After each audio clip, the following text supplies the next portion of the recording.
Hey guys, welcome back to the channel. This is story about what if Naruto uses Kenjutsu defense himself part 1. Before I start, please do support for more amazing content and comments for part 2. Do consider to subscribe my channel and share my video to your friends and check out the description as well. Let's start the video.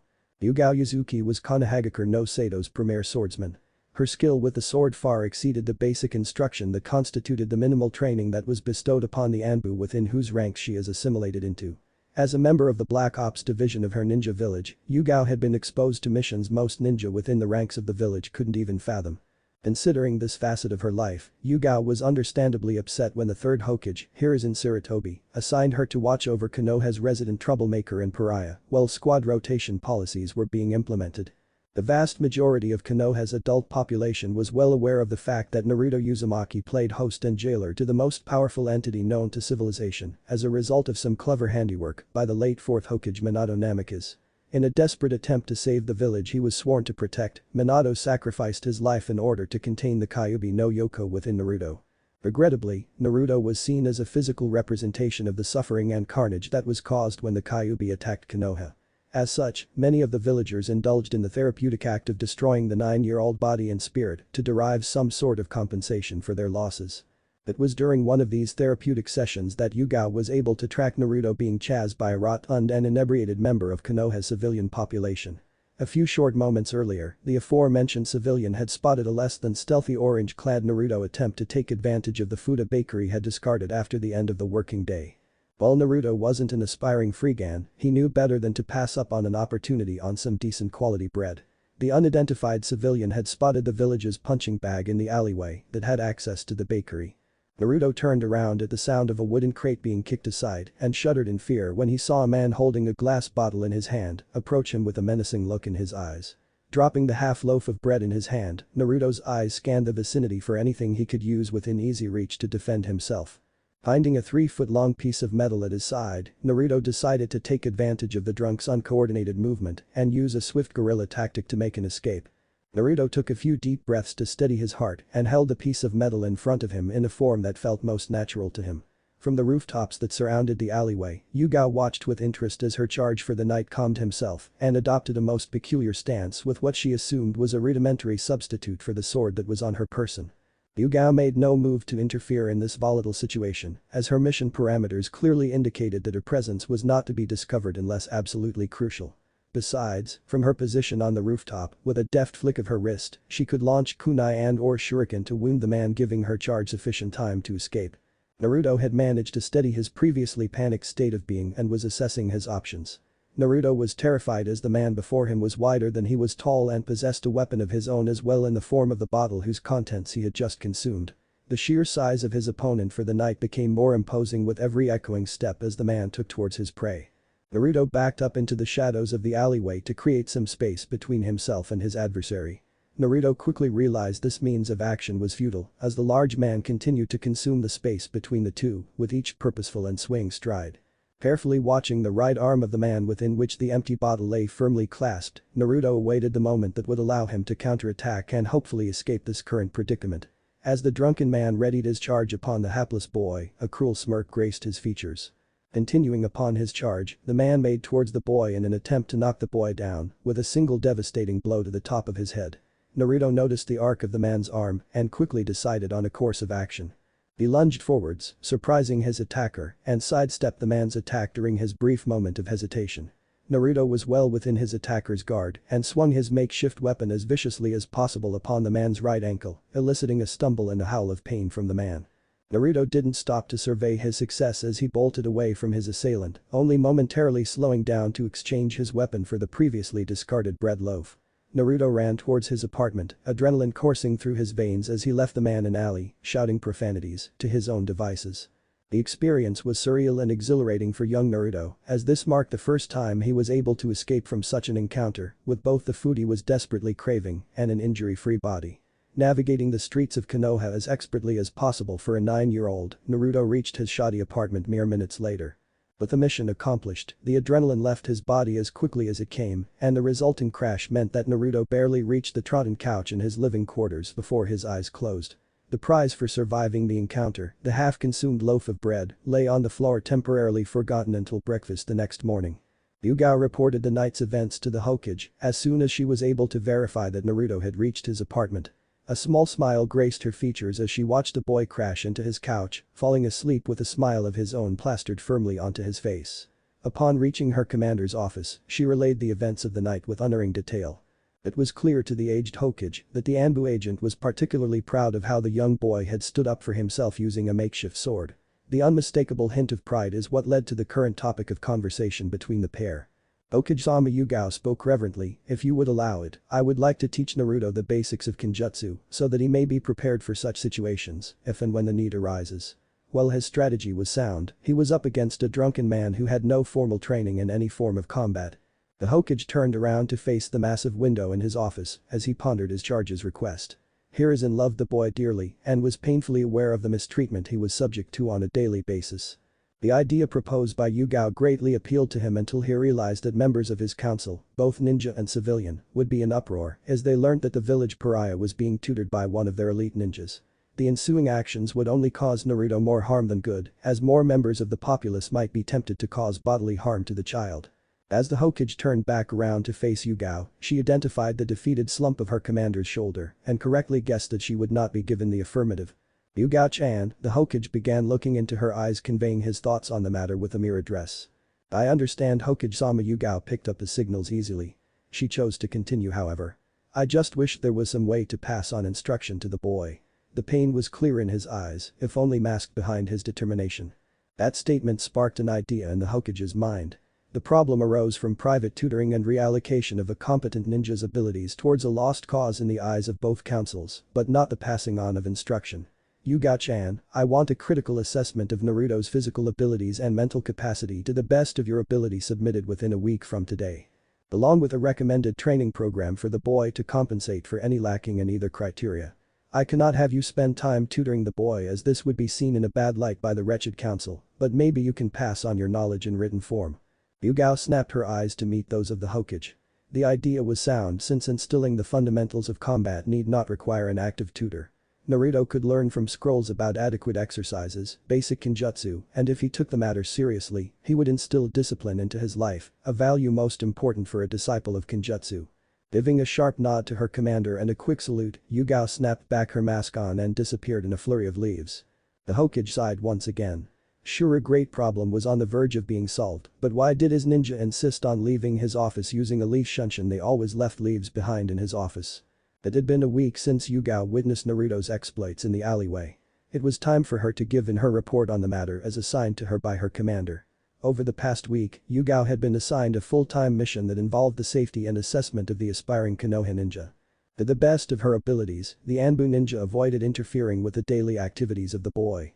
However, there was one incident where her skills and expertise were called forth for the sake of Naruto's protection. As Yugao walked towards the Hokage's office from her Anbu base, she recalled the events of that night. Yugao watched Naruto from the shadows on the rooftops as she had been doing for the past 5 days. Naruto had just received his monthly allowance from the Hokage 2 days ago, and Naruto decided he would treat himself to his favorite meal, ramen. As he returned from a relatively late supper from Ramen Ichiraku, a smiling Naruto decided on taking the scenic route back to his apartment on the outer periphery of the housing complex in the northeastern quadrant of the village. As he passed through the dense foliage that made up a significant portion of this part of the village, he failed to notice the 4 burly men that had been following him since he passed by Konoha Stadium. As Naruto passed by the disused Hada clan house far to his right, his pursuers were confident of their revenge, as this portion of Konoha was significantly less populated. However, as soon as they spotted Naruto turn in towards his apartment complex, all 4 men felt a sharp spike of killing intent wash upon them in a suffocating wave. One of the men, Shinji, turned around to identify the source of this nauseating feeling and promptly soiled his pants at the sight before him. His yell alerted his comrades to his predicament and they pivoted from their spots to a sight that would haunt them for weeks to follow. A sadistically smiling demonic specter was waving a large sword at the men, and upon further realization they noted that the specter was pointing the sword in turn at their respective gentlemen's sausages. With a collective yell, the 4 men continued down their path towards the main gates of the village in a panicked haste, as far away from the demonic form as possible. Later all 4 men would all swear that the container of the Kyuubi had made a deal with a demon to protect the area around which he lived. Yugao smirked under her cat-patterned mask. Some part of that story actually held merit. Yugao had to admit that she indulged herself at that moment, the pleasure she obtained with a sharp burst of killing intent, and a simple genjutsu had plastered a smile upon her face for the rest of the week. As Yugao reached the doors that led to the Hokage's office and raised her arm to knock upon, she heard the fatherly voice of her commander beckoning her in. "Come on in," Yugao-chan invited the Hokage. Yugao stood smartly and patiently as she waited for Hiruzen to finish looking over the last pieces of paperwork for the day. Sanctioning the last mission request and placing the appropriate stamp upon the sheet marking its ranking as a function of difficulty, Hiruzen smiled and patted himself on the back. It was only just past 3 o'clock and he had finished his work for the day and was now about to approve of a training scheme that would potentially change Naruto's life for the better. He waved a hand in front of Yugao to signal that she may begin with her report. Yugao placed the written report into the outstretched arm of the Hokage and continued with her oral report. Naruto Uzumaki is a 9-year-old citizen of Konoha who will be applying to join the Konoha Ninja Academy at the start of the next intake. For his age he seems to be of the appropriate height but is substantially lacking in weight. This is mainly due to the lack of a balanced diet and an inconsistent food intake. After following him around for the past week, I have deduced that he is quite adept with his agility but would require additional strength training during his academic years to be on par with Kiba Inuzuka and Sasuke Uchiha, his future classmates at the academy. Yugao paused for a moment to ascertain whether the Hokage had any questions after her physical assessment of her target and when she determined otherwise, began recounting what she could about Naruto's mental facilities. Continuing her report, Yugao took a quiet breath before she recounted the rest of her findings. Naruto's reading ability seems to be severely retarded. While he is able to correctly identify all of the items on the Ramen Ichiraku's menu, I believe it is only due to character recognition and memory. AM from the ramen stand is known to have aided Naruto with his reading ability, limited as they might be. In reference to Naruto's memory, the boy is able to absorb information that appeals to him like a sponge, and his recall of the same is most impressive for a 9-year-old boy with no formal education or parental guidance. Yugao did not stop her report even as she noticed a downcast look on Hiruzen's face as she mentioned this last facet concerning Naruto's life. She was well aware of the Hokage's connection towards the boy and his inability to change the dilemma that was Naruto Uzumaki's life due to the politics involved in the situation. Naruto's most impressive characteristic stems from his ability to adapt to any situation wherein he is in a pinch. He is able to ascertain 2 or 3 options out of a delicate situation with relative ease, but unfortunately his body cannot cope with the expectations of his plans due to the frailty of his physical condition as well as the superiority of his opponents in the same category. Thank you. The Hokage had expected much the same analysis and was pleasantly pleased to note that the unfortunate living conditions of the boy had not negatively impacted his mental facilities. Hiruzen looked up from the report he had been presented and looked up expectantly at his charge. This was the fun part. So Yugao-chan, what do you have in mind in terms of instruction for Naruto-kun? The Hokage finished. Yugao's eyes lit up at the prospect of being able to administer a toned-down version of her own training schedule from her Chunin days onto a fresh academy student. The idea of raising a Kenjutsu master in Konoha the likes of which had never been seen before was exhilarating. She was certain that if Naruto followed this path with the same level of devotion as she had when she was Chunin, Konoha would secure a valuable asset to its services, and the prospect of playing such a fundamental role in this development was driving her absolutely giddy. She began to explain her plans for Naruto's development as was outlined in her report. First and foremost, it is important to strengthen his body and improve the boy's speed and stamina. In order to accomplish this, I propose sword swinging and basic physical exercises, as well as running to improve speed and stamina. The finer details of this section of the training regimen are outlined in the report. To supplement his physical training, some light reading about combat strategy will educate him on relevant subject matters, as well as improve his reading ability. There will be no instruction in Kenjutsu katas until either one of us can determine his physical adequacy. The Hokage wholeheartedly approved of the proposed system. While it was slightly harsh for a boy of his age to be told he was going to have to earn the approval of a mysterious teacher to further his Kenjutsu studies, Hiruzen's limited exposure to Bujutsu made him realize that discipline was a key element in training with the sword. Hiruzen matched eyes with Yugao and nodded once to show that he approved. Beaming with pride, Yugao looked expectantly at the Hokage and requested a favor. "Hokage-sama, I would like to donate the bakken that I received from my master to further Naruto's study." The Hokage smiled. A bakken is but a mere piece of wood used to train apprentices in the art of Kenjutsu. However, the symbolic significance of the act was not lost on Hiruzen. The bakken, while inexpensive, could still be used for sparring purposes, even at Anbo level, and for Yugao to part with the bakken that her master had presented to her was indicative of the faith she placed in the boy's hands. This Bakken was being passed down from Konoha's premier swordsman to possibly her first and last student. Hiruzen would not deny Yugao the courtesy and Naruto the honor of this transaction, even if the boy would not find out the identity of his master and instructor and the significance of the token for several years to come. Nodding once again in approval, Hiruzen waited expectantly. Yugao presented the Hokage with a simple sealing scroll, within which a training schedule and the Bakken were sealed. The Hokage took the scroll from his ninja wordlessly and placed it within one of the drawers in his desk until it could be handed on into Naruto's possession. Yugao bowed slightly and was about to take her leave when Hiruzen spoke again. I want the boy to have a normal life, well, as normal for a ninja as possible. I wish that he meets his peers and creates new experiences with new friends and his future genin team. However, after he makes it to Chunin, I would like to present you with the opportunity to apprentice the boy if you would like. Yugao looked back up from her bow and replied sagely to the Hokage. I would very much like the opportunity, Hokage-sama, but it would be necessary for the boy to take up the art in earnest before I can bestow upon him my instruction and knowledge. Very well, replied the Hokage, we shall address this issue when it is time to cross that bridge. Hi Hokage-sama. Smiling back at the Hokage, Yugao made a quick hand seal and took her leave. The smile on Hiruzen's face quickly vanished as he swore at her departure. Damn it, not again with the leaves. However, the smile returned to his face at the prospect of securing Naruto's safety with this new training regimen. Naruto was not accustomed to having visitors at his apartment. Every month, usually in the first week, a ninja would appear at his doorstep informing him that the Hokage had summoned him. This was done so that the Hokage could give Naruto his monthly allowance. However, Naruto had already received his allowance for the month of November and he was sure that if the Hokage was to meet him, he would not arrive so early. He never came to visit Naruto until the late evening. So Naruto was suspicious when he heard a knocking at his door. 3 sharp knocks, he noted, definitely ninja he correctly assumed. When Naruto arrived at his door, he found an Anbu ninja standing outside his door. The Hokage is expecting you Naruto-san, said the ninja, and then promptly disappeared in a shunshin. 2 visits to the Hokage's office within a space of a week was unusual for Naruto. He wondered if the old man had good news regarding his application to the Ninja Academy, as it was due to start in a little over 2 months' time.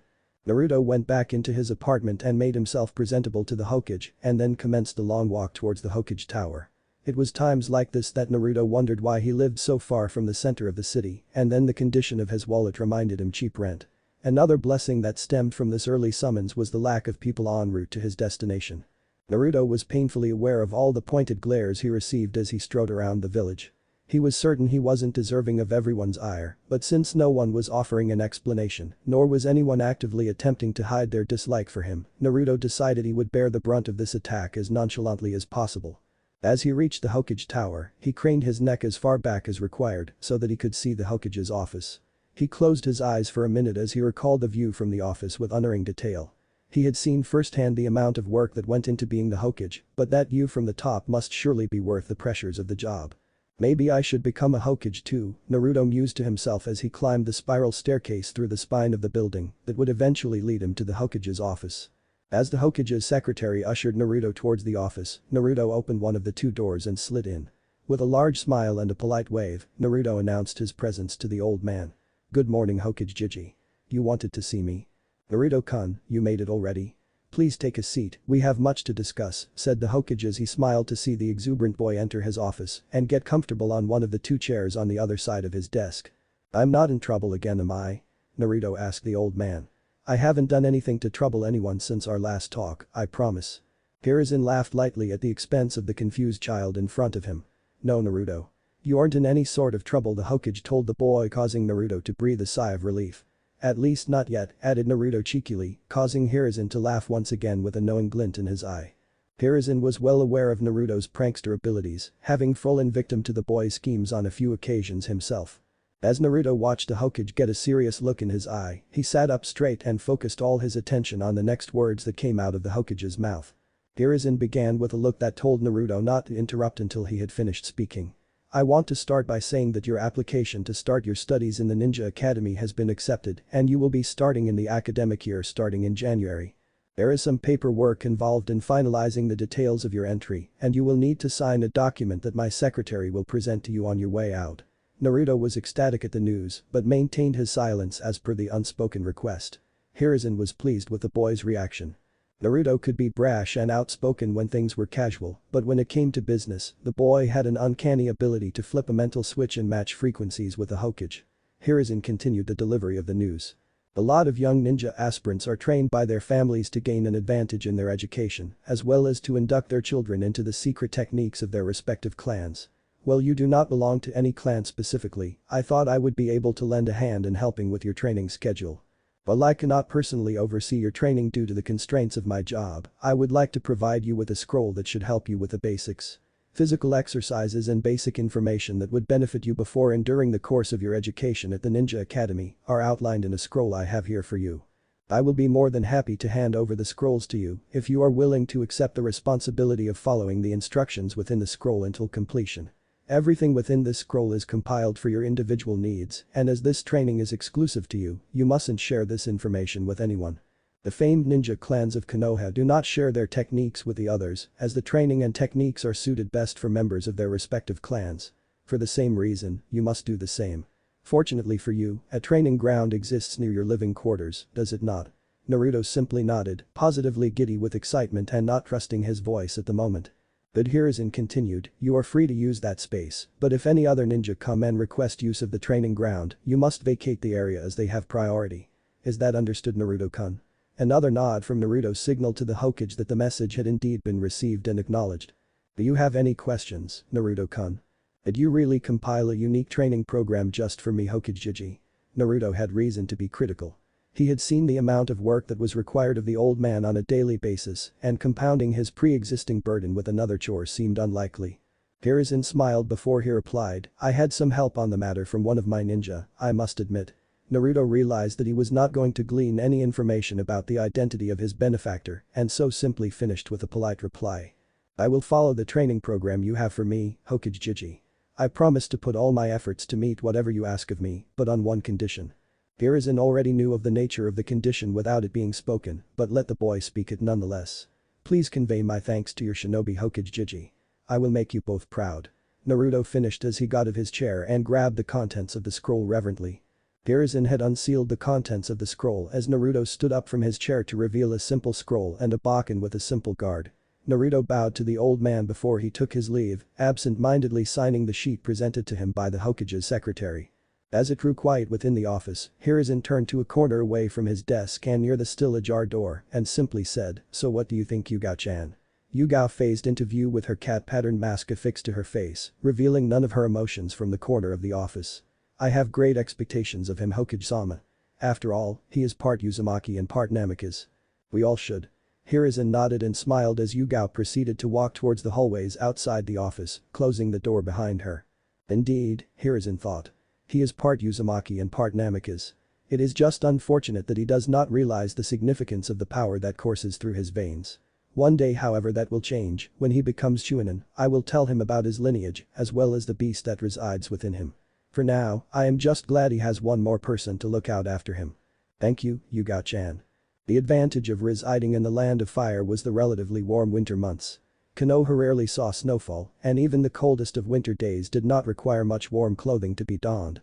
On one of these days, Naruto was seen running laps around the training ground that was closest to his apartment, training ground 4, he later found out after a conversation with the Hokage. Naruto pleasantly recalled his day after he left the Hokage Tower after receiving his training schedule. Naruto continued walking out of the Hokage Tower with the same dazed look on his face as he cruised the streets of Konoha on autopilot. Instinct ensured that he did not bump into any of the pedestrians on the street, but the wide berth the citizens of Konoha gave him in public might have also attributed to his intrusion-free travels. When Naruto was in such a state, his brain inevitably guided him to his safe haven Ramen Ichiraku. Naruto climbed upon one of the counter stools, still staring at the contents in his possession. Naruto had briefly opened the scroll after he left the Hokage Tower, but the glare of the sun prevented him from reading any further. So he furled the scroll up and continued his examination of the bokken.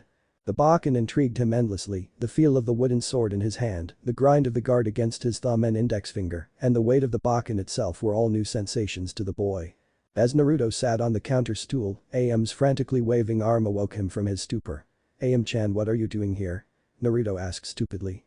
Am's face was graced with a puzzled look as she saw Naruto turn his head from side to side as realization struck both their faces. Am realized Naruto was distracted by the items in his hand and did not enter the ramen stand consciously, and Naruto finally got accustomed to his surroundings and realized where he was. So Naruto-kun, what's so interesting about that scroll that has gotten you in such a daze? AM asked Naruto probingly. AM-chan. I got this scroll and this bakken from the Hokage. Naruto realized that he would probably need help with reading the entire scroll and that AM had more than proven herself trustworthy to merit knowing the contents of the scroll and his future training. It's a training regimen to help me prepare for the Ninja Academy. I looked at it briefly and I think I might need your help with reading its contents. Would you mind? Naruto finished. I'd be delighted to Naruto-kun.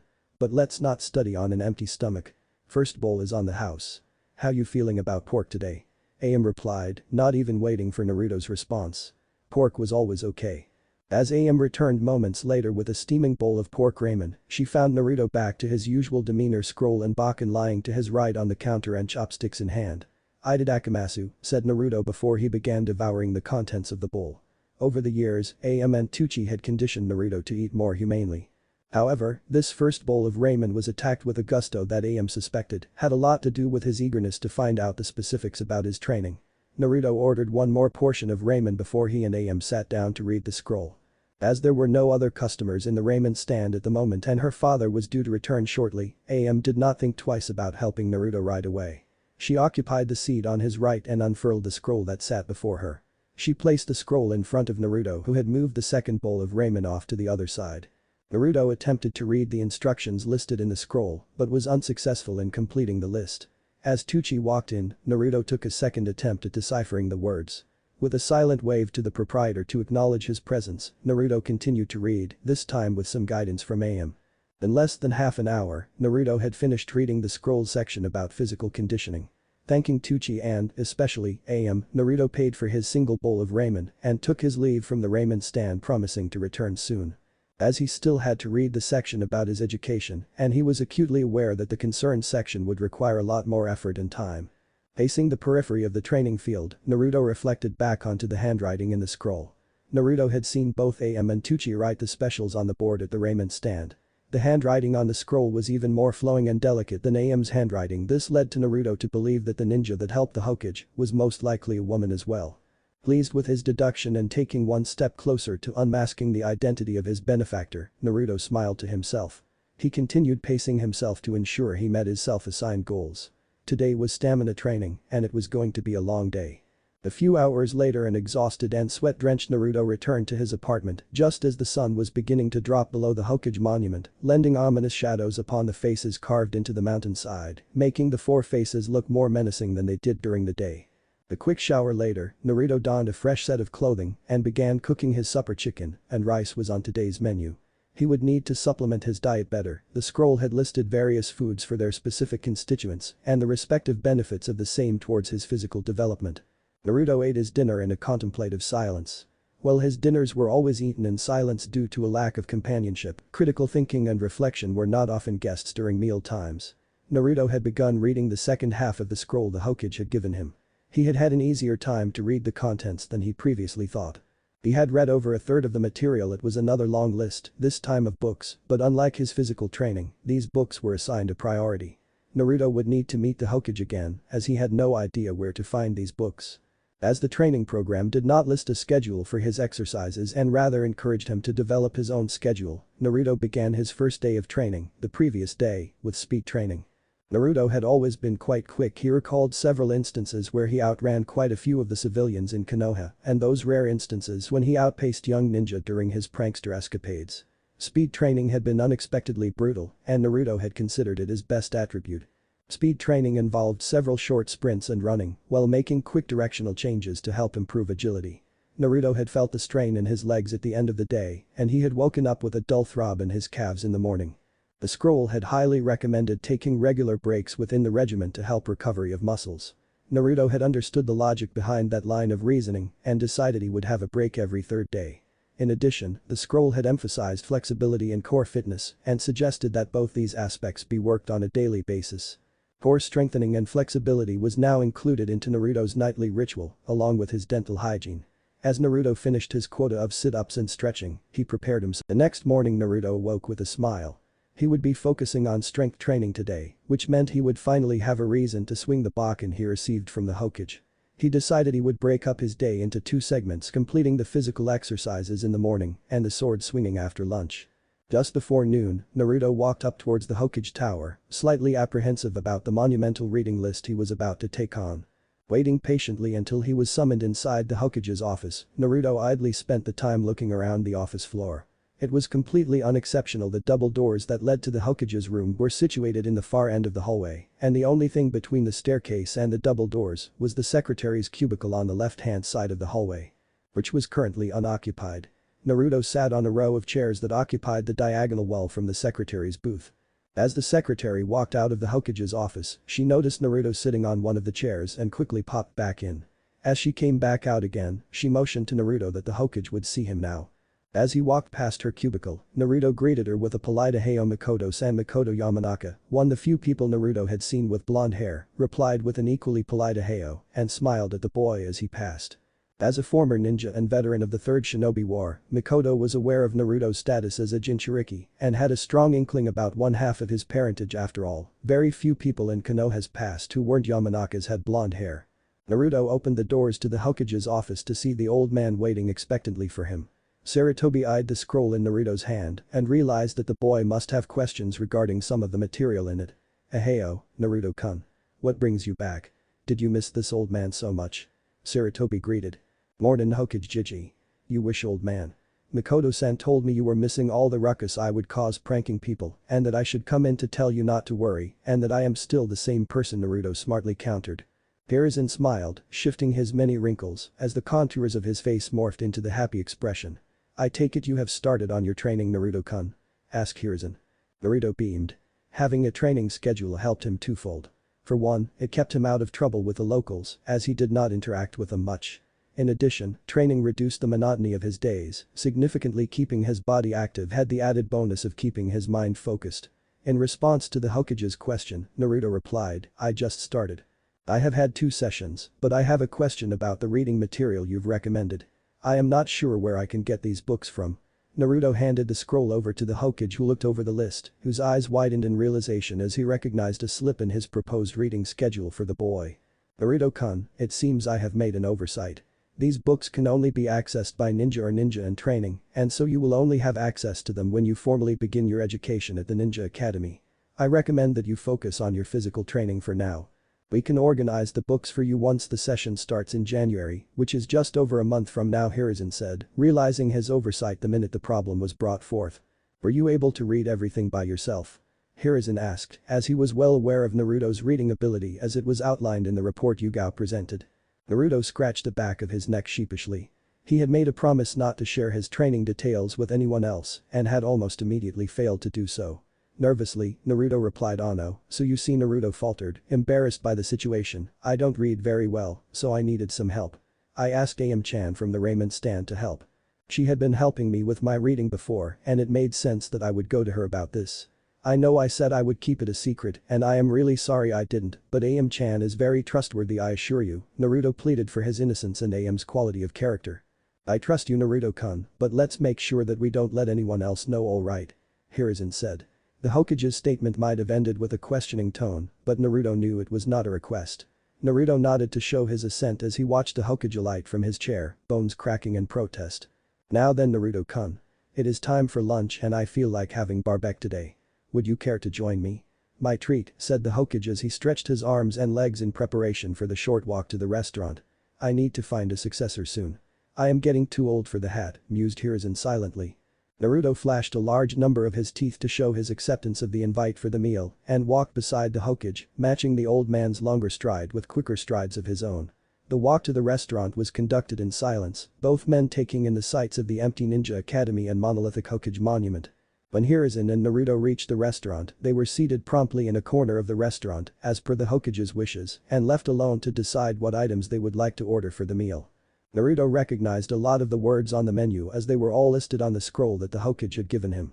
Briefly he wondered if all shinobi eat at this establishment, surely the food was nutritious and beneficial towards their own training. Naruto glanced around the restaurant to spot any shinobi, but was only able to spot a large man and child from his position in the corner booth, with faint swirls seen on both men's cheeks. Naruto turned back to face the Hokage and asked Naruto if he was ready to order. Naruto replied saying he would have the same thing as the old man. Moments later the waiter arrived, bowing respectfully to the Hokage and giving Naruto a short nod.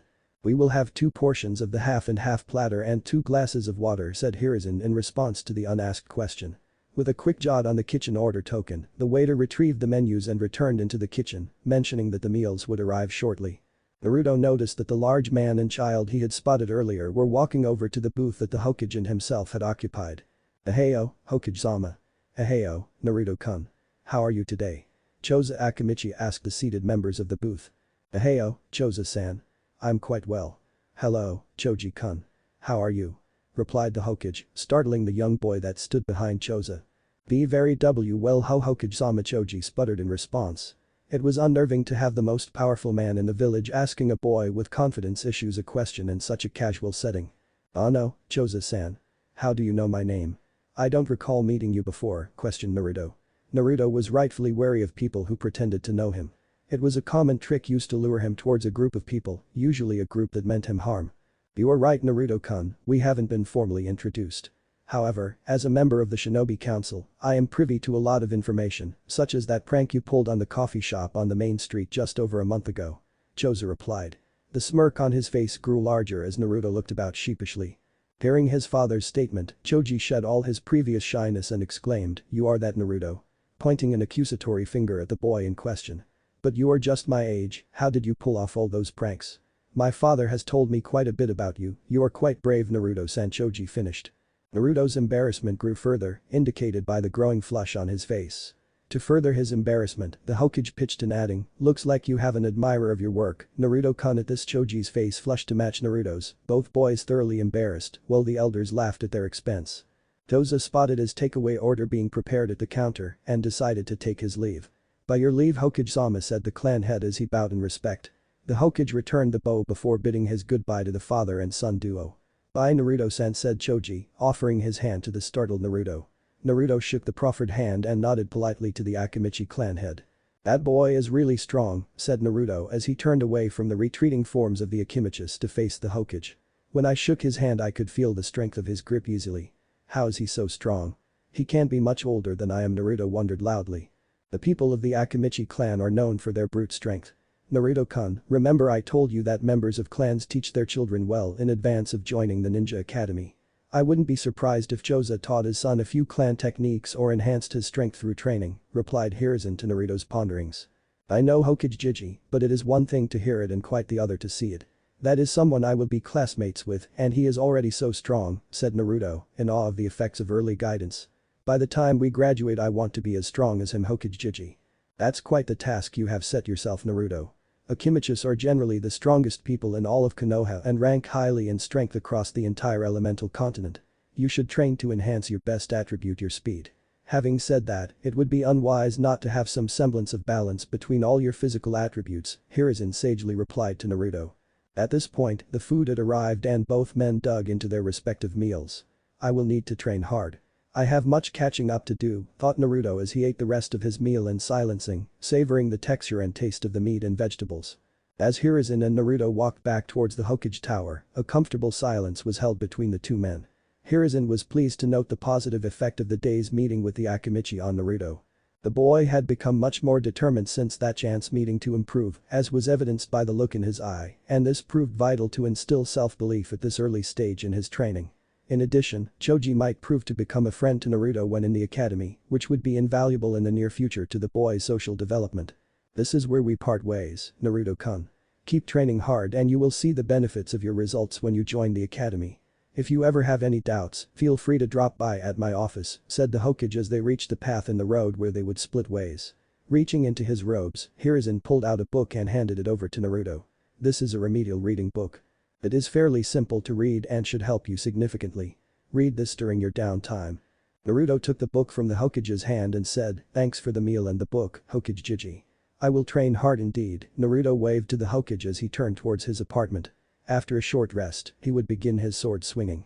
It was well past dusk by the time Naruto had finished his sword swinging exercises. Admittedly, the delay was brought about as his proposed short rest turned into a fairly lengthy nap. That was all the doing of the scrumptious Barbec, he had had his fill, and his content stomach had managed to subdue his brain and decided that a nap was in order. After a refreshing shower, Naruto consumed the leftovers of his supper from the previous night, completed his nightly ritual, and promptly fell asleep. Waking up quite late the following morning, Naruto was unhappy to find most of his torso in immense pain. Fortunately for him, there was no training scheduled for today. He would need to shop for groceries today, which meant he would need to go into the village center. As Naruto was making his way back from the grocer's, he spotted Choji and his father Choza come out of the hospital. Choji had already seen Naruto and had come jogging towards the boy. "Naruto-san, a few of us are planning to play ninja in the park nearby in a little while. Would you care to join us?" said Choji, excited at the prospect of making a new friend and adding to his tiny friend circle. Naruto was about to decline the offer on the account of having to store his groceries before they had been left out for too long when Choza beat him to the punch. "Naruto-kun, you can keep your groceries at our house while you play. We live right next to this park and it isn't an inconvenience at all," said the large man. Choza was well aware of his son's minute friend group and had recognized Choji's attempt to recruit more people into his circle. Besides, this would benefit both of them. "I can't imagine Naruto-kun has very many people his age he can call friends," Choza thought to himself. Delighted at the prospect of spending time with people his age, Naruto politely accepted the Akimichi's offer and followed them. Choji was ecstatic at this latest development and rambled on about the different people he was likely to meet at the park. The park was situated roughly equidistant from the Nara, Akimichi and Yamanaka clan. Naruto had never been near the clan houses before, but he did know it involved large families living together and so he expected a large house or a collection of houses. When Naruto arrived at the gates of the clan house, he was absolutely gobsmacked at the sheer size of the property. It was unlike anything he had seen before. "This is someone's house?" Naruto wondered. Choji turned around to see his new friend staring at the enormity of the complex, jaw halfway down to meeting the floor. "Naruto-san, is something wrong?" Choji asked. He was afraid that the boy would be intimidated by the size of the building. After their meeting the previous day, Choji had asked his father endless questions about Naruto as he had never seen the boy at the park before. Choji had learnt that Naruto had lived alone in the outskirts of the village, closer to the village walls in the northeastern side of Konoha. "Nothing, Choji-san. It's huge," Naruto exclaimed. "You live in there? Your family must be huge," finished Naruto. Naruto quickly bit his tongue, he hadn't intended to make a comment about the size of the Akimichis, but even he realized that his comment could be construed that way. Fortunately Choji did not see it that way. He was acutely aware that for someone who lived alone for a large part of his life, that the lifestyle of a member of a clan must be completely alien. "We have quite a few people in the complex, but if you want to see a truly massive clan complex, you should check out the Nara clan. Maybe we will meet Shikamaru at the park today, he is a Nara you know." Naruto didn't. In fact Naruto did not even know about the significance of hailing from the Nara clan, but realized that as a member of the clan house, he must belong to a huge family as well. After storing his groceries in the Akimichi household, Naruto followed Choji to the park, Choza following the two boys closely behind. Choji and Naruto asked each other many questions. Unfortunately for Choji, Naruto was unable to answer a lot of the questions he had had for him or was unwilling to answer a few. Nonetheless, Choji was not put off by Naruto's evasiveness and was happy to count Naruto as a friend. As they reached the park, Choji dragged a slightly startled Naruto towards the group of children that were just beginning to decide on the groups for the game. Choji introduced Naruto to the other four people that were present at the park: Shikamaru Nara, Ino Yamanaka, Kiba Inuzuka and Sakura Haruno. After the introductions were made, the group split up into two teams and upon Ino's insistence, a second generation Ino Shikacho was formed, leaving Naruto, Kiba and Sakura to form the second team. The objective of the game was to sneak up on a member of the opposing team and tag them on their backs or tag them anywhere on their body with one of the 3 cardboard shuriken that Ino and Sakura had prepared for each of them. As the children began to separate into their teams, the members of the original Ino Shikacho group had gathered around a tree that offered them a large amount of shade. They always watched their respective children play from this spot as it was far enough that they were not considered intrusive but close enough to intercept any trouble.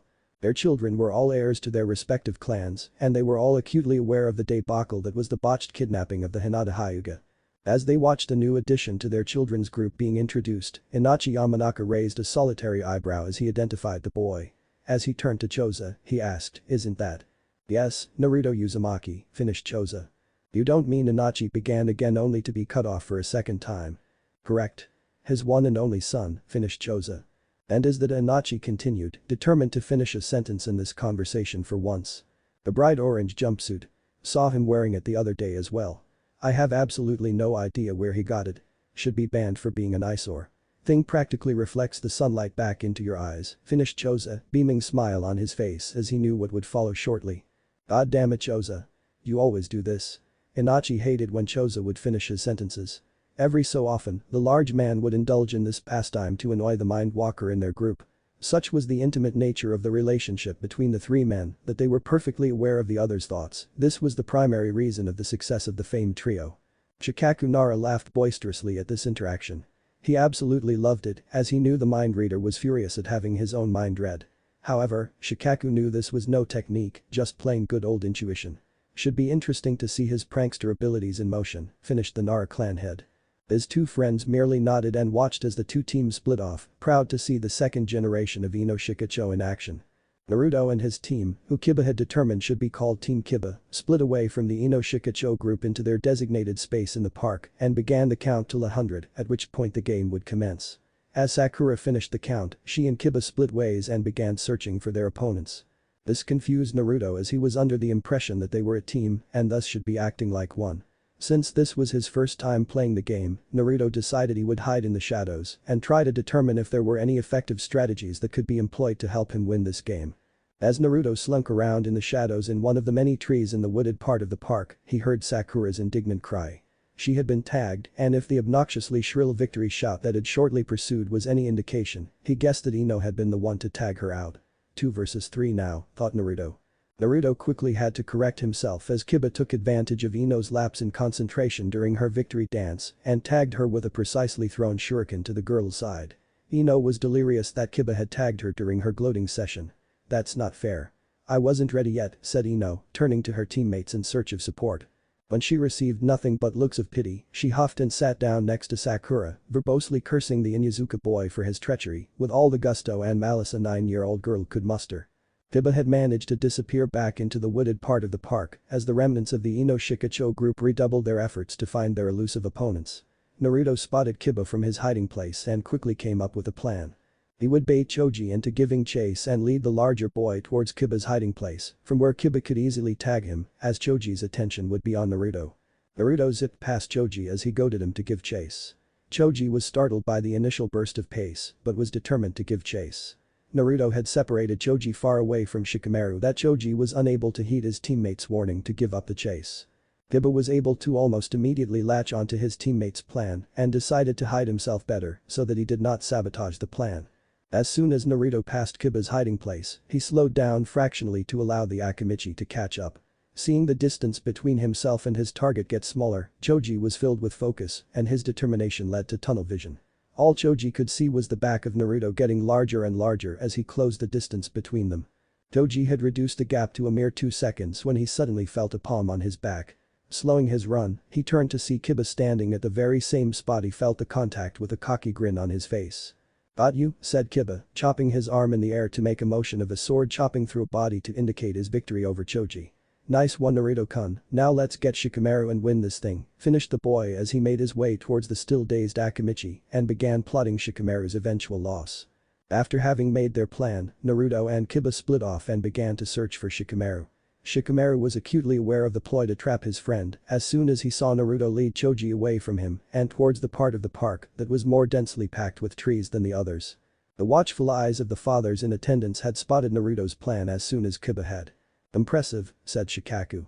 Naruto had planned it to perfection, from startling the Akimichi boy into giving chase to the slowing down towards the end to allow the boy to catch up and lose focus of his surroundings.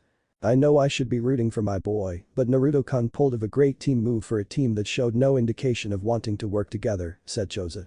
"I do believe this is Naruto-kun's first time playing with the kids, but he was able to come up with an effective plan that played to Kiba's strength and speed," Inochi finished the analysis. "Well, if they are going to work together as a team, let's see how they are going to outsmart Mr. Smarty Pants out there," said Choza, anticipating the final showdown. Naruto's introduction to this group certainly made things more interesting. Usually, sessions of ninja just involved Kiba bulldozing through the opposition with speed. "I am interested too, but Kiba should be smart enough to realize that Shikamaru won't fall for the same plan," said Shikaku. He was mightily proud of his son who showed significant intellect even at such a young age. Naruto circled around the wooded area so as to allow himself to come out and attack Shikamaru from as close to his blind spot as possible. Shikamaru had wisely chosen to keep the open part of the park to his back and focus his energies on locating his opponents, who were surely hiding in the wooded region. Deciding that he was sufficiently close to his target, Naruto sprinted out of his hiding place as quickly and quietly as possible in an effort to tag Shikamaru. With seconds to spare, Shikamaru spotted a blur of orange appear in his peripheral vision and turned to face his opponent. Shikamaru was quite surprised to see the pace exhibited by the boy. Shikamaru had met almost all of the children his age that hailed from ninja backgrounds and had gauged some aspect of their skill whilst playing with them. Shikamaru had never seen Naruto before but was sure he was almost as fast as Kiba, the fastest member of their group, closely followed by the reclusive Sasuke Uchiha. However, if Shikamaru was surprised by Naruto's pace, he was absolutely caught off guard by his shuriken throwing skills. Naruto had all three of his cardboard shuriken to spare and launched them with all his might towards the Naruto boy. By the time Shikamaru had turned to face his blonde opponent, Naruto had already thrown his shuriken. To his abject horror and Shikamaru's complete surprise, not a single one of the thrown projectiles landed within a 5-foot radius of the intended target. Shikamaru quickly gathered his wits along with his own set of shuriken and launched them at the yellow-haired boy. Naruto was able to dodge the first shuriken that was thrown at him, but the remaining 2 shuriken struck the boy. Naruto had been tagged and was out of the game, but Shikamaru quickly followed. As soon as Shikamaru had thrown his own set of shuriken, Kiba had launched his remaining 2 towards the Naruto boy, who created a new blind spot that conveniently suited the Inuzuka. One of the shuriken struck Shikamaru on his back and the other grazed his right leg. Kiba, the sole survivor of the winning team, burst into victorious yelps as he ran towards Naruto to celebrate. Sakura quickly joined the impromptu celebrations and soon the 6 children huddled together near a tree close to the swing, set to talk about their respective days. Playing the bait twice in 2 big plays. That Naruto sure is selfless. I wonder if Kiba realizes this, said Inochi. Naruto was able to eliminate the advantage of teamwork by removing Choji from the equation and then set up Shikamaru's loss. Not bad. I just hope he comes up with better tactics when it's time to be using actual shuriken. His kamikaze tactics might get him into a lot of trouble later on, like when it's time to use real shuriken and not ones made out of cardboard, added Shikaku. For now, it's just good to know he will have a few good friends, finished Choza.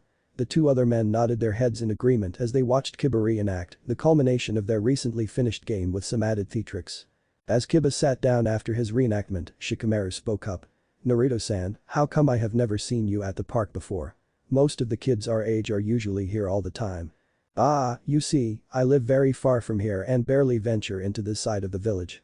To be honest, I didn't even know about this park. Rather, I did not know that this is where you guys come to play. In fact, if not for Choji-san here, I wouldn't have even been here, replied Naruto. Naruto-san, please call me Choji. The polite honorific sounds weird. No one in this group uses them, said Choji. Naruto nodded and said, as long as you drop the honorific as well. You know Naruto, if you were able to throw those shuriken at me correctly, you would have gotten me tagged for sure. Quite frankly though, your throwing action made it seem like you've never thrown a cardboard or practiced shuriken before. Do you not play with the other kids or your parents? Analyzed Shikamaru. As the other 4 kids turned to Naruto for an answer, they were met with silence. Naruto looked around the faces of the children in the group and it was only when he reached Choji's face that he realized none of them knew of his situation. Choji had guessed from the information that he got from his father that Naruto was probably an orphan of civilian parents who were caught in the destruction wrought upon Konoha all those years ago during the Kyuubi attack. It made sense to Choji as the timeline seemed to fit as well as the lack of adoption from any of the shinobi families that might have been close to Naruto's parents had they been ninja themselves. Naruto turned his head downwards in sadness but decided to share his situation with these people. With any luck, these people would become friends of his. He had already considered the friendly Choji as a friend. I live alone. I never knew my parents, Naruto said in a small voice. Despite the whisper with which Naruto had conveyed the news, the stillness in the air ensured that all the children had heard him. They couldn't begin to comprehend the life that the blonde-haired boy had had to live. Being alone from such a young age was an alien concept to them, as 4 out of the 5 of them lived in huge clan houses surrounded by people, and Sakura lived with her parents. Shikamaru had always described Ino as a troublesome girl, but he was well aware that she was a very astute and kind person, even more so than his chubby friend when the situation demanded it. Naruto-kun, Shikamaru is right you know. You are quite terrible at throwing shuriken, said Ino in an attempt to change the subject. I'll tell you what. Why don't you come over to my place tomorrow sometime after lunch and I'll have made a full set of cardboard shuriken for you to practice with. That way, next time we play, you can get some people tagged out by yourself and Kiba can stop pretending he could have won today without his devious tactics and your help. Ino finished throwing a light elbow into the Inuzuka's gut for emphasis. Hey. That was low. shouted Kiba, earning a chuckle from the collective as a small smile graced Naruto's countenance once again. Alright kids. It's time to head home, shouted Choza from where he stood with his former teammates. The 6 children stood up, dusted themselves off and started walking towards the adults. Ino-chan. Shika. We are having dinner with the Akimichis today. Sakura-chan, Kiba-kun and Naruto-kun, would you like to join us? Shikaku announced to the group. Naruto-kun, you have to come pick up your groceries anyway. I insist you stay for dinner. No one leaves the Akimichi gates twice without being fed even once, Choza said to Naruto. Yes. Naruto, you have to come. My mother got out of the hospital last evening and said we haven't been taking care of ourselves and so she is cooking a huge meal today. You simply must come for dinner tonight. I won't be taking no for an answer, the younger Akimichi picked up from where his father left. Naruto knew he had no say in the matter and decided to follow the group towards the Akimichi household. Naruto and Kiba walked side by side towards the Akimichi clan house. Kiba was quite intrigued by the newcomer to their group. He was quite an enigma in his own ways. Kiba was considered fast by his group of friends and even the members of his clan for his age. However, he felt that Naruto had the potential to be even faster than him if he was able to streamline his running action. Naruto, you know you are pretty fast, right? When I saw you whoosh past the tree I was hiding when we baited Choji, you looked like an orange blur to me. Maybe we can have a race one day to see who is the fastest, said Kiba. I'd like the Kiba. How about the next time we meet at the park? Naruto told the feral-looking boy. You're on, Naruto. I'm not going to go easy on you though. Maybe Sasuke can join us too. That way we can determine who is the fastest in our age, finished Kiba as they entered the Akimichi clan compound. Sasuke? Naruto asked. Sasuke Uchiha. He is a good guy, but over the last year he hasn't been coming to play a lot. In fact, I can't even remember the last time he came. He is almost as fast as I am, but he can throw the shuriken way better. Shikamaru thinks he is the best all-rounder in our group. Obviously, Shikamaru is wrong. That honor belongs to me, replied Kiba, jerking a thumb towards his puffed-out chest to emphasize the last point of his reply. Entering the expansive Akimichi house, Naruto was shocked to see the flurry of activity in the kitchen that he could spot through the open door. Dinner was a quiet affair for Naruto, barring the few times he dined at Ramen Ichiraku for the late meal. Today, however, Naruto was to be treated to a meal and company like nothing he had experienced in his short 9 years. Deciding the least he could do was offer some help, Naruto entered the kitchen and walked up to the 3 ladies who were in charge of feeding today's gathering. Aheyo, Akichimi-san, Yamanaka-san and Nara-san. Would you like some help in the kitchen? Or I could help set up the table if you would like. Offered Naruto, while bowing to each of the mentioned women in turn. Naruto had accurately guessed that the large woman was most likely Choji's mother due to certain similarities in their features, and the dark-haired woman was more likely to be Shikamaru's mother, leaving, by the method of elimination, the regal-looking lady with brown hair to be Ino's mother, though he did expect her to have blonde hair like her daughter and husband as well. Aheyo, Naruto-kun. You're so sweet for offering. We don't need help right now, but we'll call all the kids in when it's time to set up the table. Why don't you join the kids until then? Replied Yuuhi Akimichi in response to Naruto's offer. Alright then. Thanks for the invite Akimichi-san, said Naruto as he left the kitchen to join his newly found friends in the central garden of the house. Oh my, if you remove the whiskers he is a splitting image of the yondaime, don't you think? Asked Miwanara. I wonder if he will grow up to be as handsome as his father, Suzuki Yamanaka said wistfully. The 3 women looked at each and burst out into a fit of giggles as they returned to their cooking. Several moments later, the bellowing voice of Choza called for the children to come in and help set up the table. Within minutes, the 6 adults and 6 children were seated at the large table, various discussions breaking about through the dinner party. Naruto could honestly say that today was the best day of his life. He had made friends who weren't prejudiced against him for an unknown reason and met adults who seemed to genuinely care for him. As a bonus, the food they had was absolutely delicious. As dinner was finished, the men offered up to clean the table, and so the children headed back to their spot in the garden to talk again. Oh man, I can't wait to start at the academy next year and finally start learning some awesome new jutsu. Right now, my mom refuses to teach Akamaru and me any new jutsu until we train in the basics with more discipline, said Kiba, adopting the tone of his mother for the last bit of his comment. Once again, Naruto felt like he was missing some vital information and asked Kiba who Akamaru is. Akamaru is my companion.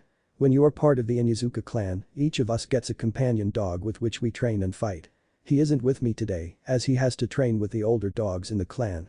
Hopefully, you can see him next time we meet up, replied Kiba. Aka-chan is just the cutest, Naruto-kun, squealed Sakura.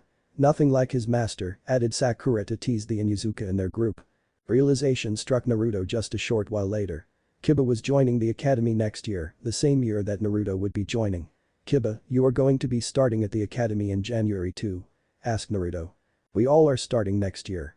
You said too, does that mean you will be part of our year at the academy as well, Naruto?" Shikamaru asked Naruto. "Whoa. All of you will be joining. That's great. I am going to be part of the same year as you guys. Yada." Naruto exclaimed. He was ecstatic at the realization that not only would he be able to join the Ninja Academy in a few short weeks, but he would also be joining with a few friends he had made. This was shaping up to be the greatest day ever. As everyone realized they would have a new future classmate in Naruto, they bombarded him with a myriad of questions as they spent the rest of their time at the Akamichi house, learning more about the boy who in turn learned much about his 5 friends. As the time to leave approached, Naruto had run into the Akamichi household as everyone exchanged goodbyes to grab his groceries before he departed with the Yamanakas. Kiba, Sakura and the Naras headed towards their respective houses, while the Yamanakas and Naruto walked together until the Yamanaka clan estate, cutting through the park they had played in earlier in the day to save time. As Naruto bid farewell to the elder Yamanakas, Ino shouted out to Naruto reminding him to come over to the flower shop near the clan house to pick up the practice shuriken. Smiling politely and nodding his assent, Naruto waved a final goodbye to the exuberant Ino as he headed towards his apartment. Naruto walked down the main streets in high spirits. Today had been fantastic and he owed it all to the kind-hearted Choji.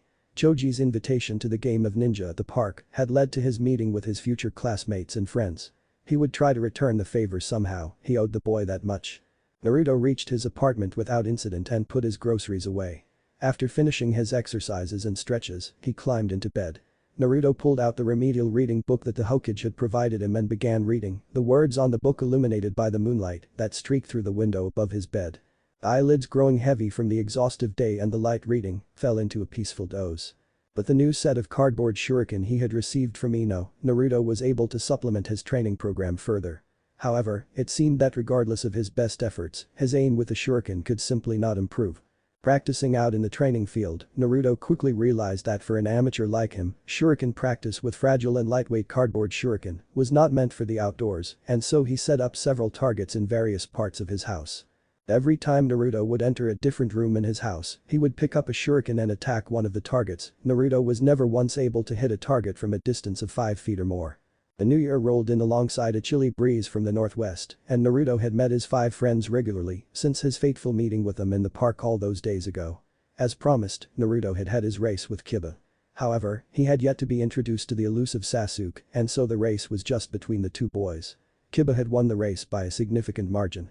Despite the fact that it could potentially hurt his position as the fastest in the group, Kiba promised Naruto that he would train the orange-clad boy in a running style to make his own more efficient. This meant Naruto now had 2 training sessions in speed, one with Kiba out in the park and one in secret in the training ground on the occasions that it was unoccupied. A week before the academy was scheduled to restart for the new academic year, Naruto was summoned to meet the Hokage. After being announced by the receptionist, Mikoto-san, Naruto walked in to meet the aging Hokage. "Heyo Naruto. Come on in. I have something important to tell you," Hiruzen greeted the young boy. Naruto waved back in greeting and he plopped himself down into one of the chairs in front of the Hokage's desk. Elbows resting on his thighs and head supported in his palms, Naruto leaned forward in his chair to listen to what the old man had to say. "What I have to say today might be hard for you to digest, but know that I only have your best interest at heart. I know it's a belief you have held favorably for a long amount of time, however, you have been thoroughly misled on the matter. To be honest, I take quite the amount of blame concerning this upon myself. I should have told you earlier. I should have had faith in you, faith that you are mature enough to handle the truth without going off the rails," Hiruzen told the boy with a poker face so good that Naruto did not have a single idea what was going on. Curious about what the Hokage was about to divulge, Naruto leaned forward. This was important news and he did not want to miss a word of it. "Naruto," continued the Hokage, "orange just isn't your color." Naruto almost fell off his chair only to catch himself before he managed to embarrass himself. "What? Are you kidding me, old man? I thought this was something important. Hokage Jiji, you got me so curious, and for what? For wearing orange?" shouted Naruto pointing an accusatory finger at the Hokage. The Hokage laughed boisterously and eventually calmed down, wheezing to a stop. "It's about time I got one on you.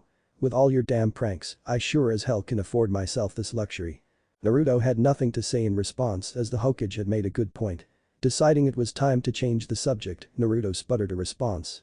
"I am sure you didn't call me in just to make fun of my fashion sense, Hokage Jiji.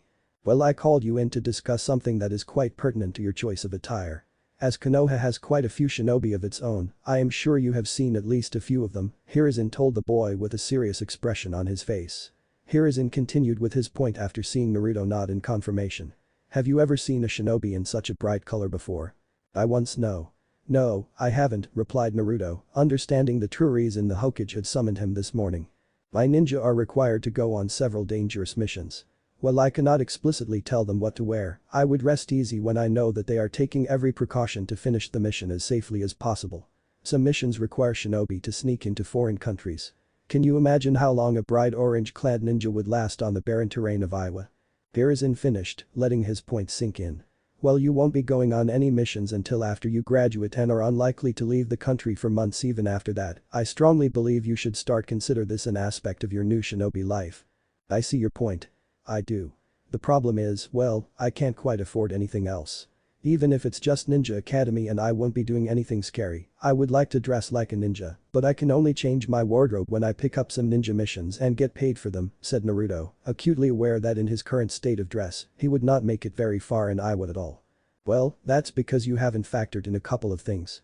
Since you are going to be a student at the Ninja Academy, you will need quite a few supplies on a more regular basis, and so I plan to increase your monthly allowance until the time you graduate from the academy. Also, I have been slightly late to give you this, but I do believe I owe you a New Year's gift, Hiruzen told the boy with a sparkle in his eye. The amount he had decided to give Naruto should cover all his basic requirements, and then some. As Hiruzen pushed out a red envelope towards him, Naruto could only look down at the floor trying his hardest not to let the tears fall. The old man had been the nicest person to him, and he was now going out of his way to help him further. Determined not to let the tears that threatened to fall be seen, Naruto took the envelope from the Hokage, bowed low and yelled in proclamation, I am going to be your best ninja Hokage-sama. Turning around without notice, Naruto ran out of the office and into his apartment without pause. A week later, Naruto headed out to begin his life as a student at the Ninja Academy. Naruto had decided to outfit himself in a deep red t-shirt and a pair of black shorts. Naruto had decided not to spend all the money he received at once, saving some of the money for a rainy day. He would need to replace the clothing as he grew. In addition, Naruto had purchased a pair of black ninja sandals that were recommended to him by one of the clerks at the store, as the footwear that was previously on his feet looked worn down past the soles. Excited at the prospect of officially starting on his path towards being a ninja, Naruto reached the academy well in advance of the opening hour. He spotted only one other person on the academy grounds, a boy with black hair and equally dark eyes with a blue t-shirt and a pair of white shorts. Naruto had never seen the boy before, and considering his age, Naruto found it peculiar as he had met and seen a lot of people since he joined his friends at the park regularly. As the minutes passed by, Naruto noticed that the slow trickle of people who had come into the academy grounds had accumulated to form a throng of people that started at the gates and continued well into the training field, situated behind a few of the buildings. From within this group, Ino and her parents had spotted Naruto in his lonesome and decided to keep him company until it was time to start classes. "Heyo Naruto-kun," Ino called out as she darted towards the blonde boy. Taking an appraising step back after hugging the boy, she said, "I honestly cannot complain about the lack of light reflecting from your body. You look much better in this." By this time, Inochi and Suzuki had joined the children, and the four of them made polite small talk to pass the time. Soon, Kiba and Akamaru, Sakura and her mother, Choji and his parents and Shikamaru and his mother had joined in the group. As the nerves abated, conversation quickly picked up an excited tone about the immediate future of the children in the group, with the two clan heads contributing stories from their own days at the academy. As the bell rang signifying it was time for the children to enter their classrooms, the children split from the adults after their respective goodbyes and headed for the large building that housed their classrooms. As Naruto and his friends seated himself amongst the numerous other students in his class, he realized that the raven-haired boy he had spotted earlier was a member of their class as well. Naruto lazily let his eyes roam across the classroom, and he soon spotted Ino and Sakura sitting by each other a row ahead on the other side of the classroom.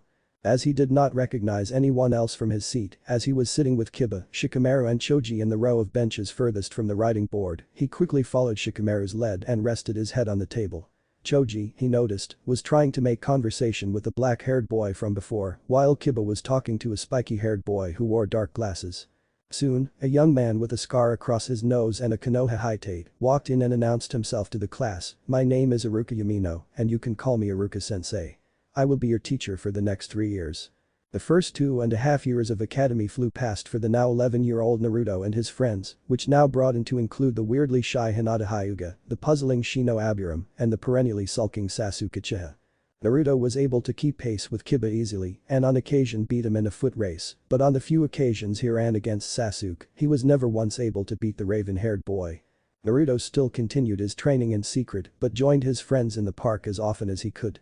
However, with his friends being whisked away by their parents for private training of their own and Naruto's first steps into learning Kenjutsu forms, the amount of time he spent with them had drastically reduced.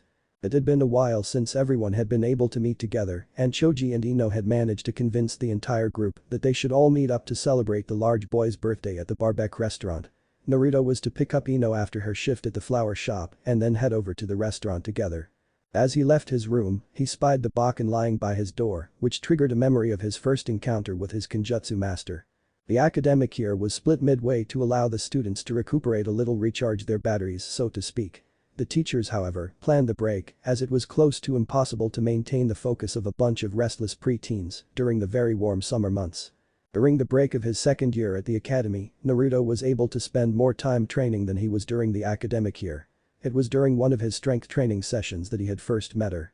She had merely introduced her as Kat, a codename that fit well with the designs on her mask. Naruto knew almost instantaneously that he was in the presence of the person that formulated his training regimen with the approval of the Hokage. She was soft-spoken and introduced herself as the person who would instruct Naruto in the art of swordsmanship if he chose to accept her tutelage. Naruto was ecstatic, but as it was late at night, he decided to curb his enthusiasm and reply with a simple hi. Naruto-kun, as of now, I am unable to reveal my identity to you, but know that I care for your safety. I have been watching your progress in your training and have been most impressed. Maybe one day, we can also discuss some of the material you have covered in the books I prescribed for you, Kat told Naruto, turning off her voice-modifying switch in her mask, lest she intimidate the boy unnecessarily. Konoha doesn't have very many sword users, the flash and appeal of ninjutsu sway a lot of young ninja away from the way of the sword. I would like to mold you into a fine shinobi whose skill with the sword is unparalleled in this nation. What do you have to say, Naruto? Naruto was well aware that his instructor-to-be was a member of the elite Anbu division of Konoha's shinobi, evidenced by the choice of armor and mask. Assuming she would prefer a more serious approach to the matter, he replied as professionally as an out-of-breath 12-year-old boy covered in sweat and grime could. It would be my honor, Kat-senpai. Pat laughed at the young boy's antics. She had watched Naruto interact with the Hokage and those of his age, and she was acutely aware that this was uncharacteristic behavior for the boy. You don't need to be so formal with me, Naruto. But know that I am quite a strict taskmaster. Smiling at having established an easy relationship with his masked instructor, Naruto fell back into a relaxed stance. He wasn't sure about how well he would be with the sword, but he was extremely comfortable with his Bakken and was eager to learn more about using swords. Unfortunately, my duty to the Hokage and the village comes first, and I will often be on missions. When I have the time, I shall send you a message and we shall meet at a suitable training ground. As you can imagine, we can only train at night to ensure my involvement in your development is unnoticed. Wait for my next message and until then keep training your body and mind, Yugao explained to the boy as she disappeared in a leaf shunshin. Naruto's covert training sessions with Kat always left him exhausted. He would find little notes slid under his doorway after he returned from classes at the academy, instructing him of the when and the where of his clandestine meetings. It had been just under a year since Naruto was introduced to the various forms and stances of Kenjutsu. The rigid rules of Kenjutsu made it counterintuitive and difficult for Naruto to adopt, but he managed to make steady progress. In the few friendlies that took place between master and student, Naruto had never been able to land a blow on any part of Kat. However, that was to be expected, she was Anbu and he was still in the academy. Whilst reminiscing about the past on the way to pick up Ino, Naruto bumped into a large burly man who had just stepped out of one of the taverns. "Watch it, punk," said the man, the stench of alcohol reaching Naruto and making him crinkle his nose in reaction. "Oh. I am sorry. I wasn't paying attention," Naruto replied with a bow. Recognizing the mop of spiky blonde hair, the man took a large swing at the lowered head and clobbered the boy, sending him face first to meet the paved street. Naruto clutched his head in defense but left his side open to attack and the man took full advantage and proceeded to kick the boy to his heart's content. The relentless attack finally culminated when an off-duty ninja spotted the attack as he turned into the street that would lead him to the same tavern as the one from which Naruto's attacker had previously exited.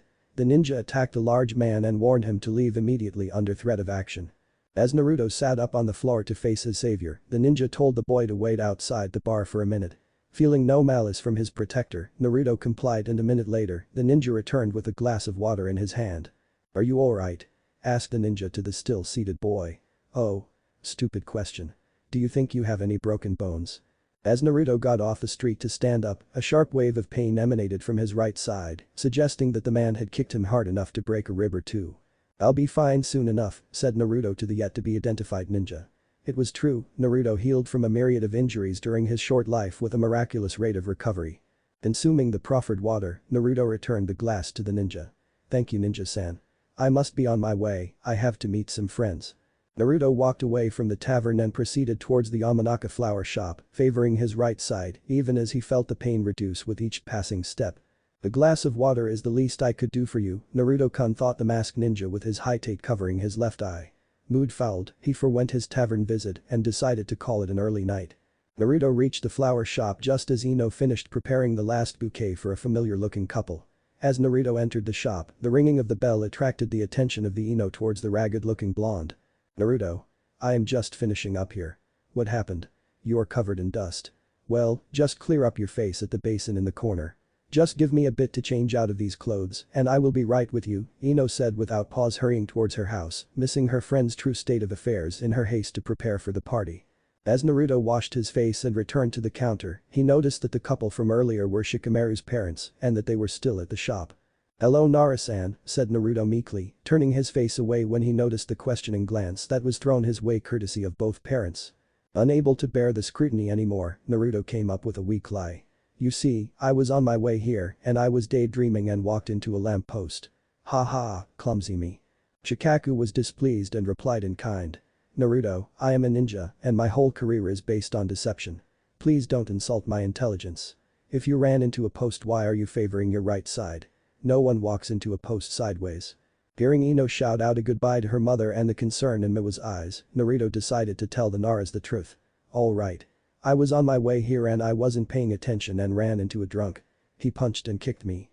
Please don't tell anyone this, especially Ino. She always fusses over everyone. If she finds out, the whole mood of the party will turn sour and we haven't met in so long and I don't want to be the reason this party doesn't go well. Please," Naruto replied so quickly that the Naras had a difficult time catching all the words he said. The Naras were dumbfounded and had nothing to say, but their expressive eyes told Naruto that their concern was legitimate. At that very moment, Ino ran past the Naras, pulled on Naruto's arm and dragged him along with her. "Come on, Naruto, it's time to go.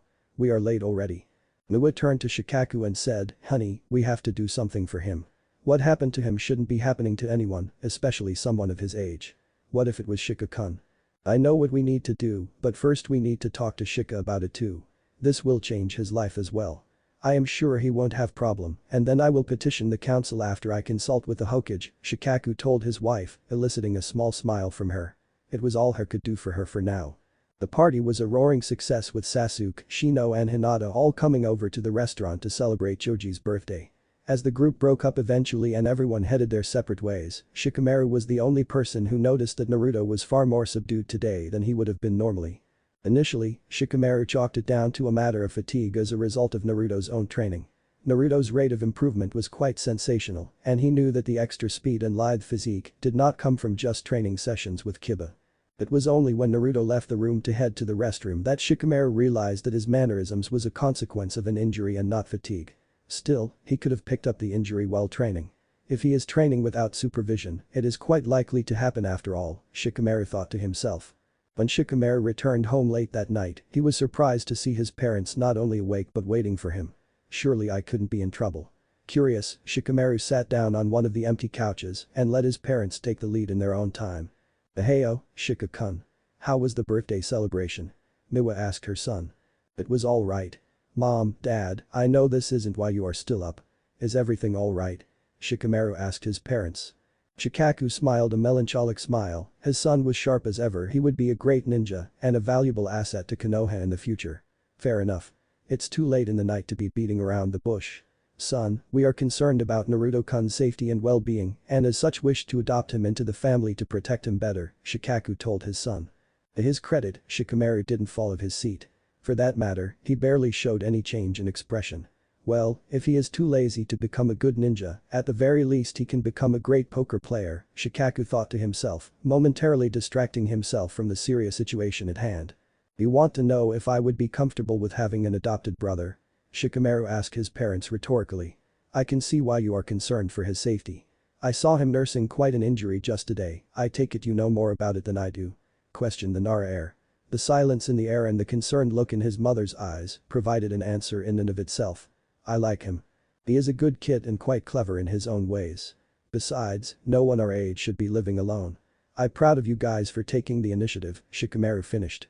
The elation from his parents was more than worth the oncoming hassles of sharing a house with a loud blonde. Well, there is a lot of red tape and loopholes to jump through to successfully adopt him. Even if he doesn't know it yet, Naruto is quite special, but we aren't going to give up without one hell of a fight, Shikaku told his son as his wife went to embrace him. Well, if all goes well, the Nara compound is going to get a lot noisier. There goes the neighborhood, Shikamaru said with a sarcastic roll of his eyes. The light laughter that ensued lifted the spirits and the mood of the Naras, and they headed towards their respective bedrooms. As Shikamaru reached the stairs, he turned around and asked, Naruto didn't mention anything today. I take it you haven't told him yet? No, not yet. We can tell him tomorrow. After all, he might not even want to be adopted after living alone for so long, Shikaku replied to his son's question. Stuffing his hands into his pockets, Shikamaru climbed the stairs towards his bedroom, merely nodding once to acknowledge that he had heard his father's response. The following day, Shikaku and Miwa approached the Hokage with their plan to adopt Naruto into their family. Miwa-chan, I appreciate your concern, but the council will never let the Jinchuriki of the Kyuubi be adopted into any clan of Konoha. It would upset the balance of power between the existing clans. You would never get a majority ruling in your favor even with the backing of the Akamichi and Yamanaka clans. Hiruzen did not want to crush the possibility of offering Naruto a stable life, but as Hokage he had to appear just and fair. What if we offer him a place to stay? Shikaku said, confusing the Hokage about what he meant. I mean to say, what if we adopt Naruto into the family but not into the clan? He would remain in Uzumaki, but he would live with us. That might work, we could use the argument of mental stability and loyalty to convince that scheming warhawk that if and when Naruto would learn of the Kyuubi, it would be favorable for us to have him in a stable environment. I don't like it though. I feel like I am lying to myself, Hiruzen thought out loudly. Very well, let us see what Naruto thinks of the idea, and if he is open to the adoption, then we can go ahead, Hiruzen finished, letting out a loud sigh to emphasize his uneasiness with the political maneuvering that would follow in the weeks, if not months, to come considering Naruto's status as a Jinchuriki. The only other time adoption for Naruto had come into question was in the immediate aftermath of his birth, and Hiruzen had denied permission as he was skeptical of the motives of the Uchiha clan, the ones that offered to take Naruto in. A few days later, Naruto was summoned to the Hokage's office, and for the first time in his summons, a time was specified. Naruto thought it strange, but made sure to plan his training so that he would be free when requested. When Naruto arrived at the specified time, he was pleasantly surprised to find Shikamaru there as well. He had not met his friend since Choji's birthday party and was about to talk to him when he noticed the other two adults in the room, Miwa and Shikaku Nara. Bowing politely to them in greeting, Naruto turned to the Hokage in askance, "What's going on, old man?" Instead of a reply from the Hokage, Naruto heard a startled gasp from Miwa and an amused chuckle from Shikaku. Waving it off, Hiruzen got right to the reason behind this meeting. Naruto-kun, the Naras and I want to take some more measures towards your safety and well-being, and they have requested to adopt you. As the four heads in the room turned towards Naruto expectantly, all they were met with was silence. Naruto's face was quite unreadable. The lack of emotion almost made it seem that the boy's face had been frozen and was unable to muster any form of expression. Naruto's turned his face towards the floor, and the only indication that he was alive was the slight quivering of his shoulders. Since this was quite the big deal, no one decided to push him into giving an answer. When I was in the orphanage I heard that kids over the age of 6 don't usually get picked for adoption. I gave up, I am close to double that age, now I didn't think I'd ever have parents, my best shot for a family was going to be when I made one of my own," said Naruto, slight sobs racking his frame indicated by the increased quiver of his shoulders. I don't get it. Why now? Why not earlier? I have been alone for 11 years. You saw me that day at the flower shop and decided on a whim. I don't want pity. I have gone on just fine ignoring the hate in everyone's eyes, finished Naruto, turning to the elder Naras, awaiting a reply. Miwa spoke up, Naruto-kun, you might not believe it, but there are a lot of people who genuinely care for you. More so than you know. Forget the idiots in the village. We want to give you a family and a home. We want to keep you safe. You are quite special to us. Silence ensued again, and this time it lasted significantly longer than the first. Still, no one prodded the boy. As the sobs subdued, Naruto lifted his head slowly, exposing the wet carpet spots indicating the tears that escaped his eyes. Naruto turned to Shikamaru and asked, "So Shikamaru, when do I get to call you Shikani?" With a characteristic TSK and a mutter of troublesome, Shikamaru placed his hand on Naruto's right shoulder and gave him a smile. Miwa was ecstatic and hugged the boy from behind, embracing both Naruto and Shikamaru in the process, resulting in the latter boy squirming in her embrace, attempting to wriggle out. Shikamaru's futile attempts resulted in laughter from the majority of the group and helped to reduce the anxiety in the room. Hiruzen cleared his throat in order to direct attention towards himself, and Naruto looked towards his Hokage. "Naruto-kun, you should know that there is a process involved in the adoption, and it must be cleared with the Shinobi Council first. This means it could take time, and the decision could swing either way. Therefore, until it is confirmed, I urge you and Shikamaru not to say anything to your friends or anyone for that matter." Naruto looked dubious and voiced his concerns accordingly. "The council? None of the kids at the orphanage needed clearance from them. Why is it the case for my adoption? As you will be a ninja of Konoha soon, there are some matters that need to be discussed," Hiruzen lied easily. It saddened him to deceive the boy, but the Hokage did not feel that he was ready to know all the secrets about his past. Naruto accepted what the Hokage had to say as the truth and turned to face Shikaku, who had just moved to place his hand on the boy. "There is one thing you need to know, Naruto-kun. To honor the memory of your biological parents, we would like you to keep your last name and not change it to Nara," finished the clan head of the shadow users. "You will have a house and a family in the future, but it is important not to forget your roots." Shikamaru raised an intrigued eyebrow at this revelation, as he was not aware of this part of the plan. While the Nara name carried some weight around Konoha, surely an adoption into the clan as opposed to the house, as it were, would not be a big deal. However, he did not voice his opinion as his father's explanation regarding honoring Naruto's parents' memory made sense to him. "I might not know them, but I am sure I would not want to forget them. I'll continue to be in Uzumaki," Naruto told Shikaku. Hiruzen dismissed the two boys on the account of wanting to discuss the legal issues concerning the adoption. When the boys had left, the Hokage discussed their plans to convince the council to favor the adoption. As this was a newly conceived idea, there was not much to talk about, and at its conclusion, Hiruzen decided to tell the Naras about Naruto's extra training. "One of my ninja has been training Naruto in the art of Kenjutsu. Assuming the adoption goes favorably, I would very much appreciate it if you would let the boy continue his studies. His instructor tells me he holds much promise," Hiruzen told the parents sat across the table from him. "Of course, Hokage-sama," Shikaku said whilst getting up. Miwa followed suit, and the couple took their leave. Ever since the Kyuubi disaster, the only truly troublesome matter that the Hokage had to deal with was the attempted Uchiha coup and the subsequent massacre that followed. Naruto's adoption had the potential to place itself right up there in his list of headaches. Hiruzen was determined to fight for Naruto's well-being, but he was well aware that he was up against a massive hurdle. However, he would have support this time. The Naras, the Yamanakas, the Akimichis and possibly even the Inuzukas and Aburams would be favorable to the adoption. Things already looked promising in gaining a majority vote, but Danzo, Koharu and Homura posed a significant threat to his plans, and he could ill afford to ignore their persuasive abilities. The tension in the council room was so thick on the day the Naras announced their plans to adopt Naruto Uzumaki that Josa Akimichi could have sworn Danzo Shimura shot off an electric attack from his solitary eye, only to be countered by a similar attack from his own shadow-using friend. No progress was made on the subject matter, and no opinions were swayed. The Naras vehemently decided to stick to their argument of protection for the boy, while their opposition insisted that the balance of power between the clans would be thrown off. Even with assurances that Naruto would not be a Nara and would continue being an Uzumaki, answerable only to his Hokage, the council was not fully convinced. However, the few people who were previously sitting on the fence and held sympathy for the boy's plight were now leaning in favor of the adoption. But the lack of success and the certainty that the subject matter would be broached again in the next council meeting in 2 weeks' time, the meeting broke up before the hostility in the room escalated and translated to a course of action, which would only bring about regret. Determined to bring the adoption to fruition, Shikaku and Hiruzen met often to formulate ways to convince the council to bring forth a favorable ruling. They worked tirelessly and often employed Chosa's and Inachi's advice to help solve the issue at hand. This information was the deadliest tool in the ninja trade. A ninja misinformed about the strength and capabilities of his or her opponent was facing an uphill task before the mission even commenced. For sensitive Black Op missions such as the one Yugao was about to undertake, the ability to adapt once the lack of information was identified was often the difference between life and death. Lying in her hospital bed, Yugao recalled the conversation she had with the Hokage but a week ago and the subsequent mission she was sent out on. Most Anbu Black Op missions were issued by the Hokage in person, as sensitive information such as the mission parameters and targets could not be afforded a paper trail. As Yugao entered the Hokage office, she unfastened her cat-designed mask and stood at attention. Pat, a certain businessman in the land of the wave, is causing a lot of trouble for their inhabitants. We believe that ridding this man from his position of power will allow Konoha a favorable standing with the people of the country. While their economic situation is deplorable, their geographical position puts them in quite an advantage. They are a common port for many trading ships. If you chose to accept, you will be required to kill Gato, the head of Gato Company, Hiruzen informed Yugao.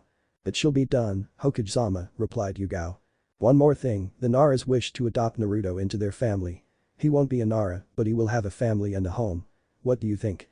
Hiruzen questioned Yugao, curious to know what the Kunoichi thought about the matter. A stable house could do the boy wonders. Hopefully, some of that Nara calm will rub off on him. When he gets frustrated in our sessions, he forgets his training and starts attacking with reckless abandon. I can't see any harm done with the proposal. However, I can't imagine all of the Shinobi Council approves, said Yugao.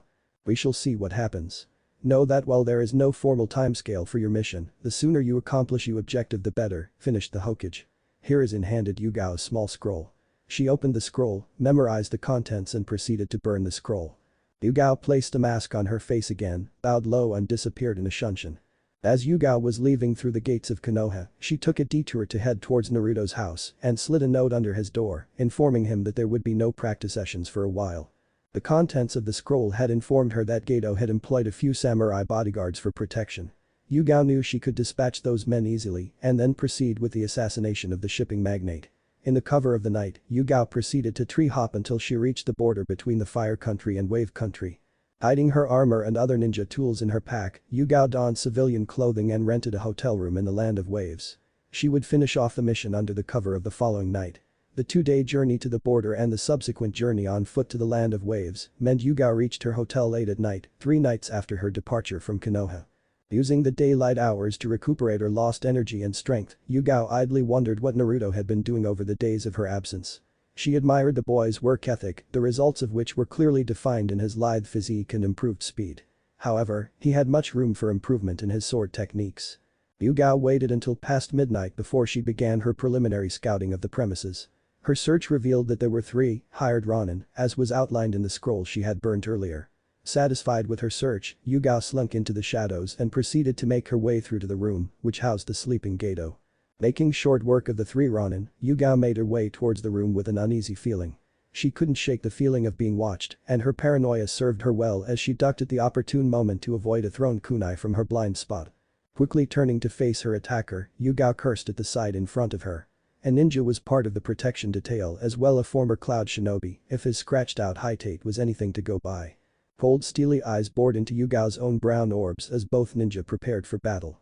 The tiny corridor they were situated in was inappropriate for the upcoming battle. The inevitable demolition that would follow could cause a cave-in and result in Yugao causing harm to herself, even at the prospect of dealing a blow to her target.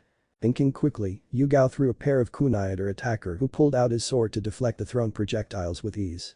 Seeing her opponent's sword drawn, Yugao was tempted to draw her own, and the two commenced their deadly battle. As swords struck in mid-air, Yugao was acutely aware that her attacker was maneuvering her away from her target. However, she paid this no heed as she fully intended to return to the room once she dispatched of her current opponent. Entering the vast backyard of the compound, the battle picked up pace and vigor as the two swordsmen were afforded the luxury of space. Yugao was mildly impressed with the Cloud Ninja's ability with the sword. He had managed to keep pace with the Kunoichi with ease. Deciding to test her opponent further, Yugao decided to step things up a notch and gauge the former Cloud Ninja's abilities further. The clashing of swords had alerted Gato of an intruder, and he was proved correct when he heard the sound echo from his backyard. Gato quickly retreated to his panic room and commanded his bodyguards to aid in killing the intruder. When Gato got no response from them, he realized they were no longer among the living and hoped the expensive ninja that he hired would be sufficient for the job. The deadly dance between the Cloud Ninja and Yugao continued, the only sound between the two coming from the moments in which their swords clanged against each other. Coming to a stalemate once again, the two ninja pushed off each other to gain some distance. For the first time in their encounter, the Cloud Ninja spoke up.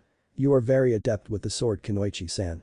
Smirking behind her mask, Yuga replied, "Unfortunately, I can't seem to find much fault in your skill either, Nukin and San." As the short reprieve finished, the two ninja continued their battle of swords, ducking and slashing at each other to no avail. Yugao finally created an opportunity for herself when she ducked underneath a horizontal slash and cut her attacker's ligaments in his right leg, causing a severe blow to the man's speed. As she rose up behind her attacker, she was caught off guard when she heard a yell of Cloud style. Reverse beheading. As Yugao turned in instinct, she noticed her attacker was in the process of finishing a spin, attempting to cut her head off in the process. Acting instinctively, Yugao put up her left arm in defense. However, the act was futile as the sword strike cut through the lightweight arm guard she had on, and the sword slashed through the length of her arm, severing muscle and tendon asunder. The two swordsmen were at an impasse. Yugao was bleeding profusely from her arm and needed to make a strategic retreat, lest she bleed to her death. She also knew that the damage caused to her opponent meant that he could not give chase. Consigned to the fact that her mission was a failure, she made a hasty retreat until the border of Konoha, making a quick detour, only to stop off at her hotel room to pick up her pack, which contained the required first aid kit. Bandaging up the large wound, Yugao swallowed some blood-replenishing pills and some soldier pills, and made her way to Konoha as quickly as possible, ignoring the biting pain from her left arm. The journey back took Yugao half the time it took her to get to the land of waves, stopping twice, once to change her bandage and once to get some rest and add a fresh wrapping of her bandage. Reaching the gates of Konoha, Yugao was quickly ushered to the hospital for emergency treatment. Despite her best efforts, the wound she had sustained had still managed to become infected, and the severity of the damage to her arm meant that she needed specialist help to aid in her recovery. The mission had taken 4.5 days, and she had spent the last 3 days in the hospital. As she recovered from her infection fairly quickly, the lack of sensation in her left arm was bothersome. Her sessions with the specialist yielded no results, and she was doomed to countless sessions of physiotherapy until the muscles knitted themselves back together so that her arm would once again be functional. After spending a week in the hospital, she was beginning to become frustrated. The Hokage had come to meet her so that she could get debriefed about the mission, and while she knew he was disappointed at the outcome of the mission, he did not express his displeasure. On the 8th day, the Hokage, in the company of the Anbu Commander Bear and the specialist doctor that had been tending to her over the past week, visited Yugao once again. "Hey Yugao-chan. I come bearing good news and bad news. The good news is that you can be discharged today. However, you still have to schedule sessions with a doctor to aid your recovery. The bad news, and I tell you this after much discussion with Bear, is that we are going to suspend you from Anbu duties until you make a full recovery," the Hokage told Yugao, trying to break the news as gently as possible. Yugao had come to expect this, not the date of her discharge, but the fact that she would no longer be Anbu. Anbu ninja were the elite of the elite, requiring ninja to go on missions, which would be considered suicidal by others. As such, the ninja of the Anbu had to be the most skilled, as well as fully fit for duties. With her current lack of sensation in her left arm, Yugao left herself exposed to equally dangerous enemies, which could threaten the completion of the mission, as well as her safety during a mission and the well-being of any comrade she would have. Yugao tried to look brave in front of her Hokage and Anbu commander, but with words escaping her, she managed a meek nod and turned her eyes away from the pair with a downcast look. The pair took their leave, allowing the doctor to do one last checkup before Yugao left the hospital. Satisfied that there were no further complications to his patient's condition, he took his leave as well, leaving the Kunoichi to her thoughts. Yugao was recruited into Anbu just as she had become a jonin. Recognizing the opportunity presented to her, Yugao forwent her aspirations of being an instructor to serve in the prestigious ranks of Anbu. Yugao was certain that she would be reinstated to her jonin status after her discharge. The life of exciting missions already behind her, and she had to forfeit her dreams of being a jonin instructor for the upcoming batch of ninja, as she had not put forth her name in the list of prospective instructors. Damn it, if I had known, then at least I could have been an instructor. Maybe, I could have taught Naruto-kun officially. Thinking about her charge, she idly wondered if she could still teach the boy outside of his own training with his genin squad. As she thought about it, a smile came across her features for the first time since she found out about her dismissal from the Anbu Corps. It wouldn't be a problem, he was still not going to be able to land a strike on her. Before Yugao would have to surrender her Anbu mask, she was determined to meet Naruto one last time with it. She would need to tell the boy about her predicament and how it would affect him. Meeting in the clearings of one of the training grounds, Naruto was anticipating a new lesson with his sensei. He had not had a lesson in well over a week, and he did not want his limited skills to get rusty. Shadow practice could only go so far, a real opponent was needed to keep his skills sharp. "Heyo, Kat-senpai," Naruto said when he spotted his master leaning on one of the trees that shaped the clearing. "Heyo, Naruto-kun. I need to tell you something. I was assigned an Anbu mission and sustained an injury whilst in combat. As such, I have been suspended from the Anbu until I recover." Naruto was confused as to why his master was telling him this. Would this mean that their sessions were going to stop? But he thoroughly enjoyed sword training. Was the injury so serious that his master could not be a ninja at all? As the doubts plagued Naruto's mind, Yugao decided to clarify the matter. "I will still be teaching you. But now, I have no need for this mask." A soft click indicating that Yugao was unfastening her mask focused Naruto's eyes, as he was now aware that he was about to see his master's face for the first time. As the mask was removed, Naruto laid eyes on his sensei's face for the first time. The purple hair he had already seen, coupled with the brown eyes, pale complexion and lips accentuated by a deep red lipstick, made Naruto think of only one thing: she is cuter than Sakura-chan and Ino-chan.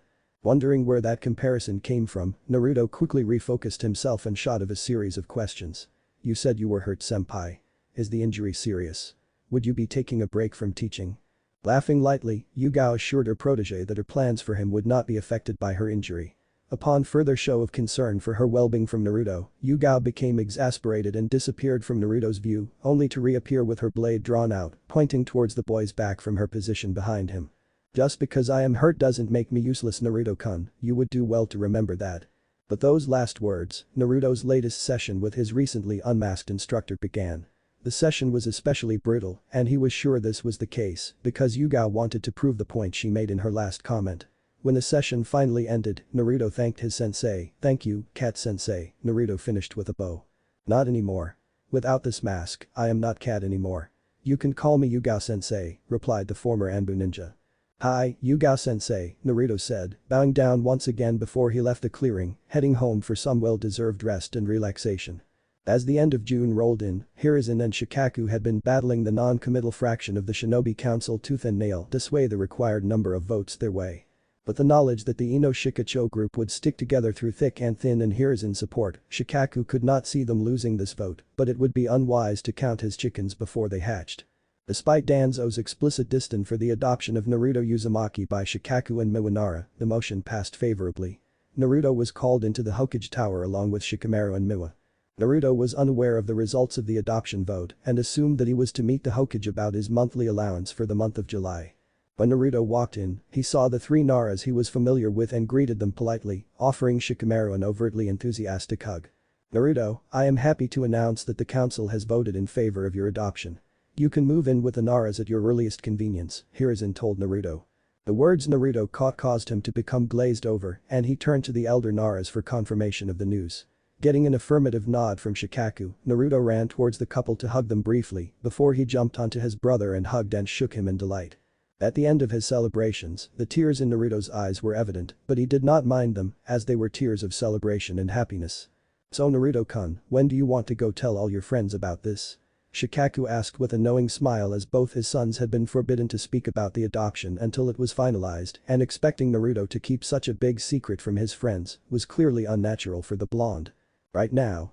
Come on Shikanai," said Naruto with a face-splitting smile as he headed off towards the park to share the news.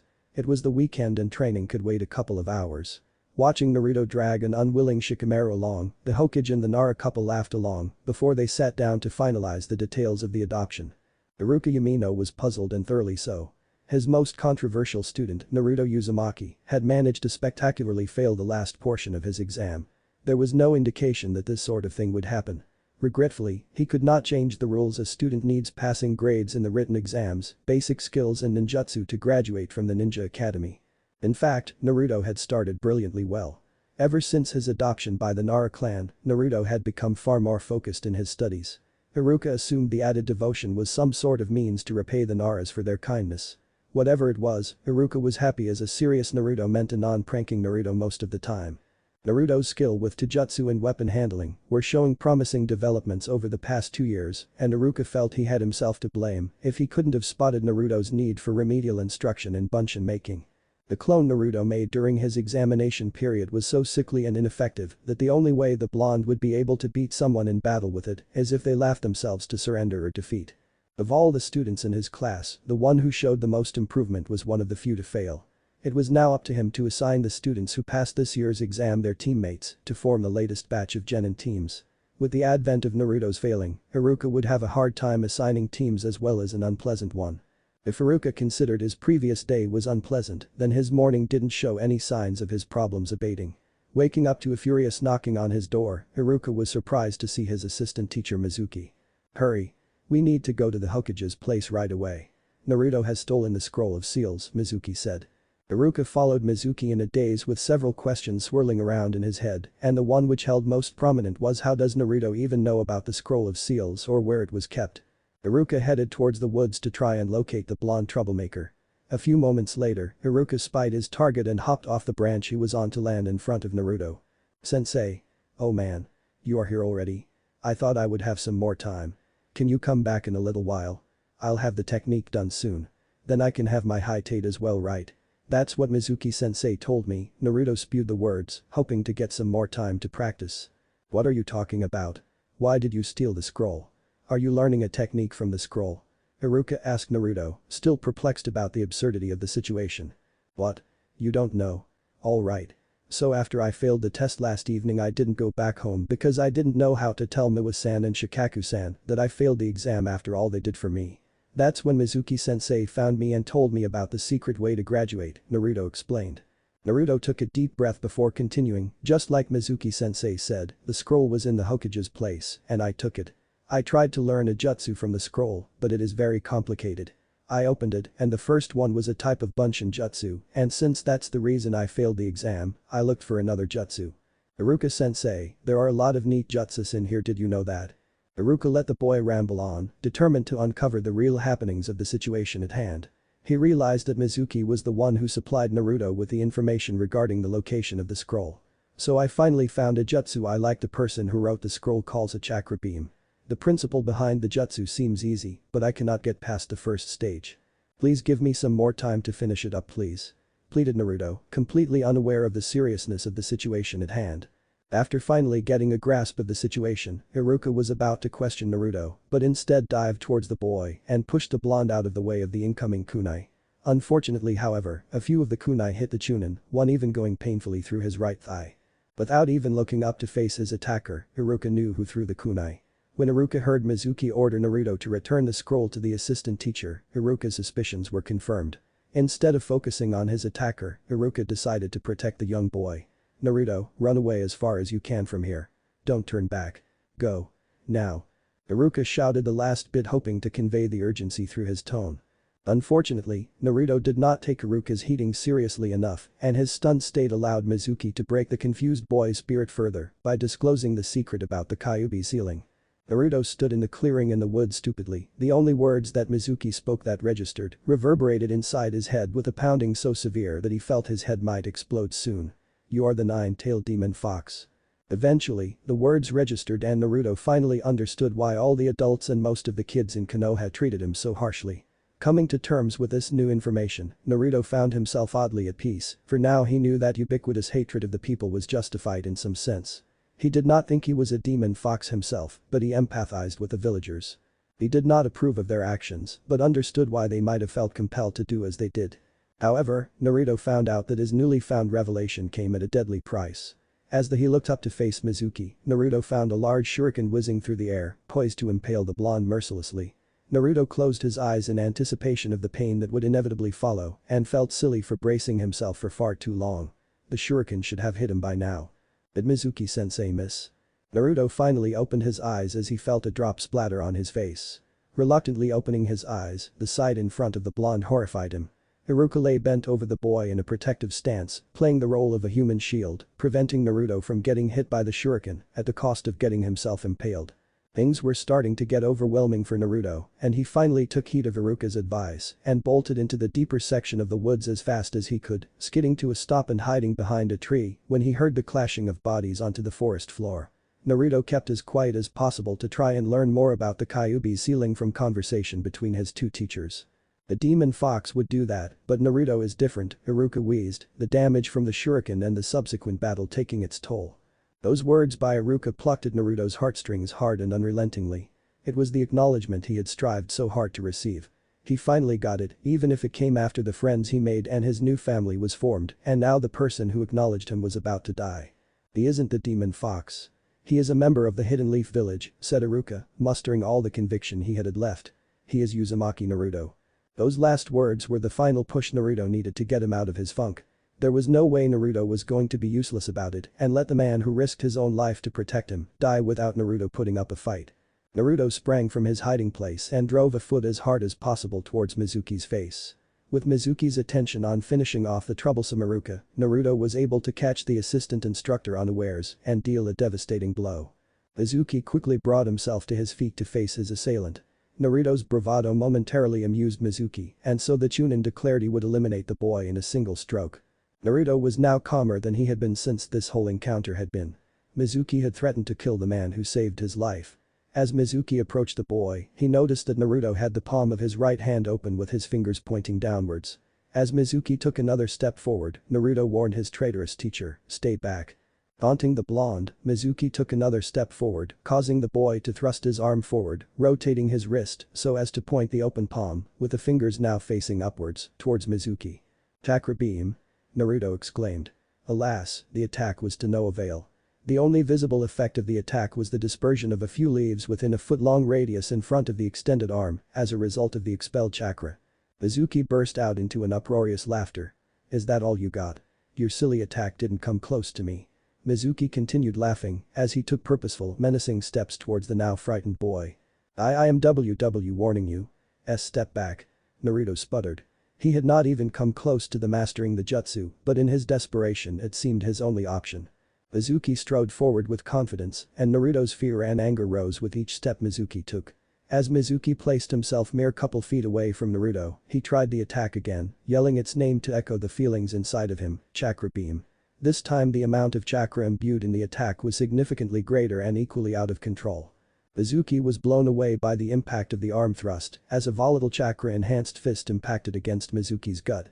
The force of the blow sent the Chunin to a nearby tree, his head pinging off the bark, knocking Naruto's aggressor into the land of the unconscious. "Naruto. Come here," Iruka meekly called out. Naruto had only now realized that his bravado was all for the sake of protecting his beloved teacher and immediately ran to his side to check up on him. Iruka stopped Naruto's panic by grabbing onto one of his wrists and asking the boy to close his eyes. Complying with his sensei's request, Naruto closed his eyes momentarily until he heard Iruka speak again. "Congratulations on graduating, Naruto," Iruka said, a smile on his face as he spoke to the blonde. Naruto felt an unfamiliar weight on his head and realized that the missing height on his teacher's head was the cause of the unfamiliar weight on his head. Tackling his instructor in joy, Naruto hugged Iruka until the older man cried out in pain from the pressure being put on his newly acquired injuries. "We need to return that scroll back, Naruto," Iruka told the boy, giving Naruto the cue to let him loose from his embrace. The Chunin and newly minted genin walked towards the Hokage Tower, glad that the ordeals of the day had finally come to a close. When they finally entered the Hokage's office, Naruto met someone he had not seen in the morning hours ever. "Yugao-sensei. How come you are here?" asked a curious Naruto. Instead of getting a reply from Yugao, Hiruzen addressed Naruto. "Naruto-kun, you have had quite an eventful 12 hours, haven't you?" questioned the Hokage. On the way from the woods to the Hokage Tower, Naruto was told about the significance of the scroll he had stolen and the implications of his actions. Naruto had the decency to look embarrassed in front of his commanding officer.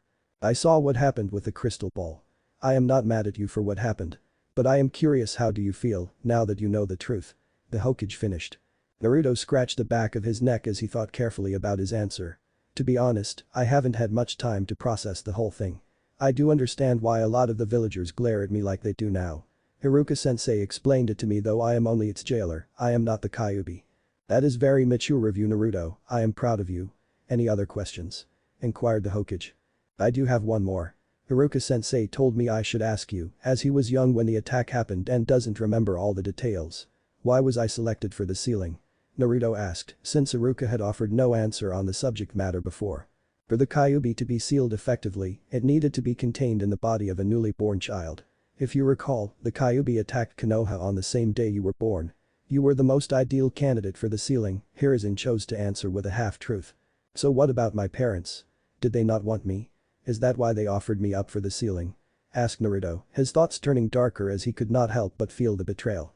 "Quite the contrary, Naruto-kun. I am sure your parents loved you very much, but unfortunately they died trying to protect the village from the Kyuubi. I am sorry you never got to meet them," Hiruzen answered. It was the truth, it just wasn't the truth with all the details. Not fully understanding the finer workings of a seal strong enough to contain a tailed beast, Naruto accepted the story as the truth. He was curious about the identity of his parents, but that was for another day. While he was pondering over the information he learnt over the past few hours, Naruto saw Iruka hand over a document to the Hokage. Hiruzen studied the document carefully and nodded in approval to himself as he finished reading the document. Naruto also noticed that during the entire time he had been in the office, Yugao had not spoken once. Naruto, as you know, the students that pass the academy exam are placed into provisional three-man teams who will become a genin squad, the Hokage began. While Iruka has given you credit for passing, the initial teams had already been devised prior to your unofficial graduation, Hiruzen finished. Does that mean I am not a genin even though I've passed? Asked Naruto. For the first time since being in the office, Naruto heard Yugao speak. No Naruto. It means that you haven't been assigned a team and a Jonin sensei. Genin squads aren't the only way forward to newly graduated academy students. Though it is very rare, Jonin or well-established Chunin could offer their services to take upon a single student under an apprenticeship. Naruto considered Yugao's words carefully, and he was fairly sure he had assimilated the information correctly. I accept. Naruto shouted in response to the unasked question. Yugao and the Hokage laughed while Iruka looked on perplexed. Usually, a graduate is supposed to ask his or her superior if they would like to have an apprentice, Naruto, Yugao chided. Iruka put the pieces together and considering the familiarity in the relationship between Yugao and Naruto, Iruka established that they had had prior contact. While he did not know on what premise the relationship was established, Iruka did recall Naruto refer to Yugao as sensei when they first entered the office. Iruka finally voiced his thoughts, Hokage-sama, how long have Yugao-san and Naruto known each other, and what has Yugao-san been instructing Naruto in? Naruto answered for the Hokage, jubilant at the prospect of having Yugao as his instructor in an official capacity. This meant no more late-night training sessions. They would train all day. I am going to be the greatest swordsman ever. Yugao-sensei has been teaching me for almost a year and a half now. She teaches me Kenjutsu and some basic training as well, answered Naruto, restlessness causing him to bounce on his heels, bobbing up and down like a buoy in the open seas. I never would have thought Naruto would be interested in Kenjutsu training. This extra training does explain his increased speed, it would be more than useful for a Kenjutsu user, thought Iruka to himself. Iruka was distracted from his musings when he heard the Hokage speak. Naruto, you and Yuga-chan can discuss the details of your training later. I think you should go home now. Miwa-chan and Shikaku-san were quite upset when you didn't go home last night. Don't worry, I have told them what happened, but I am sure they would like to have you home. Besides, they don't know you are a genin yet. Why don't you go share the good news? The reality of the situation had just hit him, and it hit him like a ton of bricks. Naruto had not even told his adoptive parents that he failed. He had not even gone home. Shikamaru would have known that Naruto failed, but he would not be able to answer questions about his whereabouts over the past 12 hours. Kuzo? Naruto cursed. I have got to go. I'll talk to you later Yuga-sensei. Thank you Iruka-sensei. Bye old man. Naruto blurted out before he turned around and sprinted to the Nara compound as fast as his legs could carry him.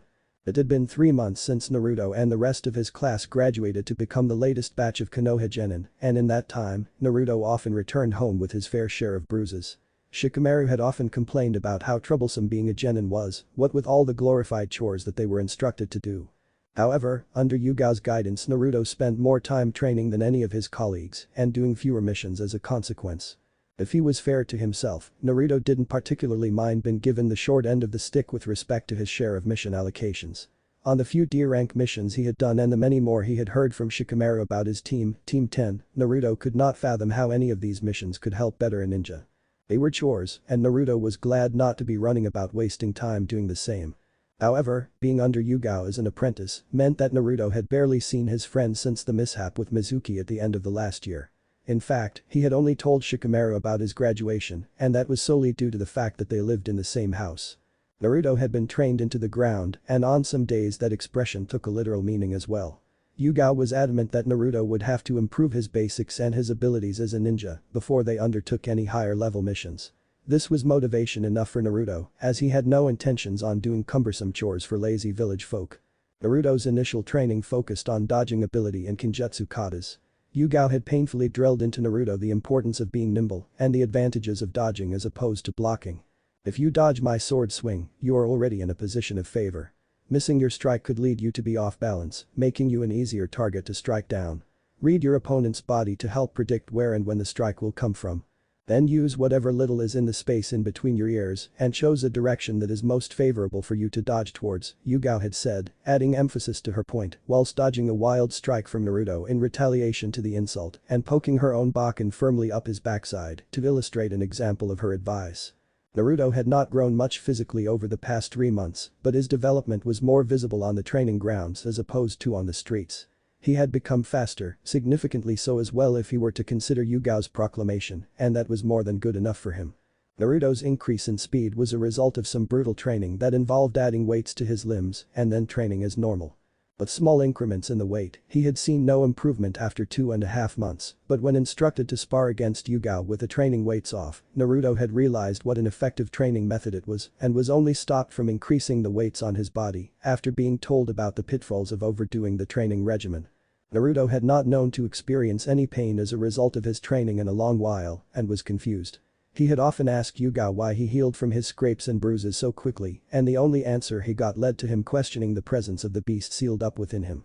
As Naruto and Yugao headed up to pick up their mission for the week, Naruto decided to ask the Hokage about the side effects of having a massive chakra construct sealed within oneself.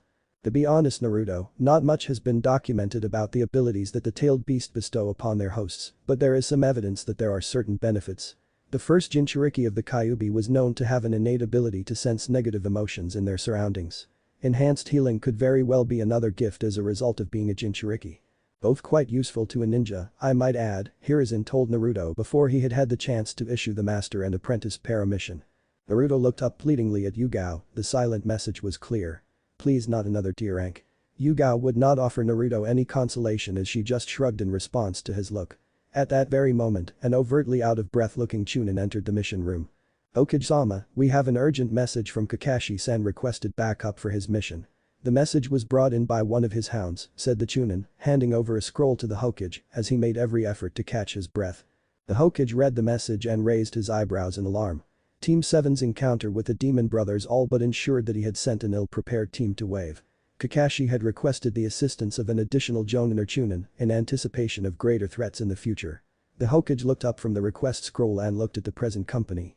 But the Demon Brothers' involvement this C-rank mission had gone up to a B-rank mission, and if Kakashi thought that stronger opponents could surface, that would mean that the genin he sent in previously would be hard-pressed to return to Konoha if multiple strong ninja were involved. Unfortunately, his forces were spread fairly thin, and one of his most capable ninjas stood right in front of him. Hiruzen was in an ethical dilemma, he could send Yugao in for reinforcements, but that would mean having to send Naruto in as well. However, the mission was clearly above the levels of a fresh out of the academy genin. Failure to send in reinforcements quickly enough however could lead to the loss of some promising genin and one already very accomplished jonin. Time was of the utmost importance and Hiruzen made a decision he hoped he would not live to regret. Team Yugao, you are to reinforce Team 7 on their mission in wave. You will leave right away as they have a day and a half's head start. Team 7 have already had an encounter with the Demon Brothers and it is possible that they will be up against stronger ninja. The mission is a B rank with a high possibility that it will be upgraded to an A rank. Dismissed. Naruto was shocked beyond words. He had hoped he would get a simple C rank mission, an escort mission, at least that way he would get to see what lay beyond the massive walls that protected Konoha. This was beyond his scope, but he knew he needed to act. Sakura and Sasuke were in Team 7, he had learned from Shikamaru, and he would be damned if he didn't help them out to the best of his limited abilities. As Yugao and Naruto left the Hokage Tower, Naruto's mind was a jumble of emotions and thoughts, but he was sensible enough to hear a few words from Yugao on their way out. Lose the weights, grab your pack main gates in 10 minutes. Naruto didn't want to throw the weights away in reckless abandon, so he made his way to the Nara household as quickly as possible and rid of his weights, grabbing a ninja pack and sprinting back towards the main gates. Yugao was already waiting for Naruto at the gate and waited just a few seconds before she took off tree-hopping away from Konoha, knowing Naruto would follow. It took Naruto almost a quarter mile out to realize that he felt as light as a feather while maneuvering through the trees following his sensei who set a quick yet just about manageable pace. Removing the weights had had an astonishing effect on his pace and he was glad for it considering the time they had had to make up. He had a ton of questions to ask but would focus on covering as much ground as possible for the time being. He had a day and a half's worth of ground to cover and even if the members of Team 7 and their charge were walking, that was still a lot of mileage. As Naruto caught up to Yugao so that they were traveling side by side, Yugao spoke up. Team 7 have been sent on an escort mission to Wave Country to protect a bridge builder until he and his crew can finish building the bridge. It was supposed to be a simple C-rank mission until the Demon Brothers got themselves involved. The Demon Brothers are a pair of Kurigakur ninja who are notorious for the teamwork and their use of poisonous weapons. We might pass them on our way there, but we won't be stopping to ask questions. Kakashi's scroll has outlined that they were tied up so that they could be picked up for an arrest. We are to catch up with Team 7 and provide backup until they can finish the mission. This also means that if I am not around, Kakashi-sensei will be your superior. That means you do as he tells you to unless I am around. Understood. Naruto didn't speak, but simply nodded to confirm that he had heard what Yugao had said and that he would obey Kakashi's orders in her absence. As they continued the rest of their travel in silence, Naruto reflected back to his progress with the chakra beam technique, or in his case, a lack of progress. With Yugao stressing on Kenjutsu training, Naruto had not had a lot of time to practice the technique he had learned from the Scroll of Seals. His chakra control was quite abysmal, and he had never been able to replicate the results he had gotten when he managed to hit Mizuki hard enough to knock him out. He would have to improve his control to improve as a ninja in any case, better start sooner rather than later. They had covered a lot of ground since the time they had been traveling and were about to stop when they heard an incessant cursing. Yugao signaled Naruto to stop and he fell in behind his sensei. As Yugao and Naruto proceeded with caution, Yugao was pleasantly surprised to see the infamous Demon Brothers tied to a tree helpless to their own cause. Yugao signaled Naruto to continue following her and turned around to speak to him. Kakashi sent his message after the encounter with Demon Brothers. Since they have a civilian client with them, they would have undoubtedly stopped for the night shortly after and left in the morning. If they continued walking, we should be able to meet up with them soon enough. We have been running non-stop for almost 6 hours now. Do you need a break? Yugao asked, concerned about Naruto. She was sure he had never had to run so hard for so long. Naruto thought about it for a while and said, do you think we can catch up within a few hours? Yugao nodded in affirmation. Then we can take the break when we meet them. We are their reinforcements. If something happened to Sakura and Sasuke while we were taking a break, it would defeat our purpose. Okay, but pace yourself. If we are needed right away, then it won't be useful if you are out of steam. Here, have a soldier pill and a ration bar. It should return most of your lost energy. Just don't focus on the taste, said Yugao, tossing a small bar and a little bag towards the blonde. Naruto almost spat out the ration bar but managed to keep the contents in. He would need his energy if his friends were in trouble. The soldier pill, which Naruto found in the small bag, went down a lot better and he felt instantaneously refreshed. As Yugao ate a ration bar and a soldier pill as well, and the pair continued on towards the location of Team 7, picking up the pace slightly after getting some food in. Team 7 had decided to continue on with the mission to help the now sober bridge builder Tazuna after he had explained the state of affairs of his hometown. Kakashi was weary of doing so, but the adamant nature of his students both confused and pleased him. However, he could not afford to just indulge his students without providing support for them. He was a more than capable ninja, but if an opponent of greater caliber than the Demon Brothers showed up, he would be hard-pressed to both fight them off and defend his students in their charge. As Team 7 walked along, Kakashi wondered if his hound had been able to drop the message off in time and if suitable reinforcements were sent. Tazuna had said that once they crossed the river, they would be very close to his house. As the boat crossed the narrow strait away from Fire Country and into Wave Country, Kakashi and the rest of his team marveled at the sight of the near-finished bridge. It was quite the spectacle indeed, and if finished, would ruin Gato's stranglehold on the economy of the tiny island country. Whilst walking towards Tazuna's house, Kakashi could not help but feel as though his little group was being watched. Paranoia was a gift and curse to a ninja. Suspecting everything or listening to your gut often helps save your head. However, falling prey to excessive paranoia often led to losing one's mental facilities as well. Kakashi had been in enough battles and honed his senses to belong to the former group. Listening to his instinct, Kakashi yelled for his group to drop to the ground, and for once his team obeyed his orders without question. It was quite a miracle that the members of Team 7 did as they were asked without complaining. The massive cleaver had passed by their heads with just inches to spare. Kakashi recognized the man perched on top of the hilt of the sword instantly: Zabuza Mamachi, also known as Demon of the Hidden Mist. Beto has hired a group of defected mist ninja to deal with Tazuna, and when the Demon Brothers failed, it was up to the big fish to finish up the job. Absolutely great, thought Kakashi. Kakashi fought off Zabuza to the best of his abilities while entrusting the safety of Tazuna to his genin. With Zabuza's preference for fighting from within a mist, the battle was nerve-wracking and Kakashi had found himself kicked into the water. Before he could comprehend what was happening, Kakashi found himself trapped in a dense sphere of water. To make things worse, Zabuza had just created a water clone to finish off his team and Tazuna. Things had gone from bad to worse immediately.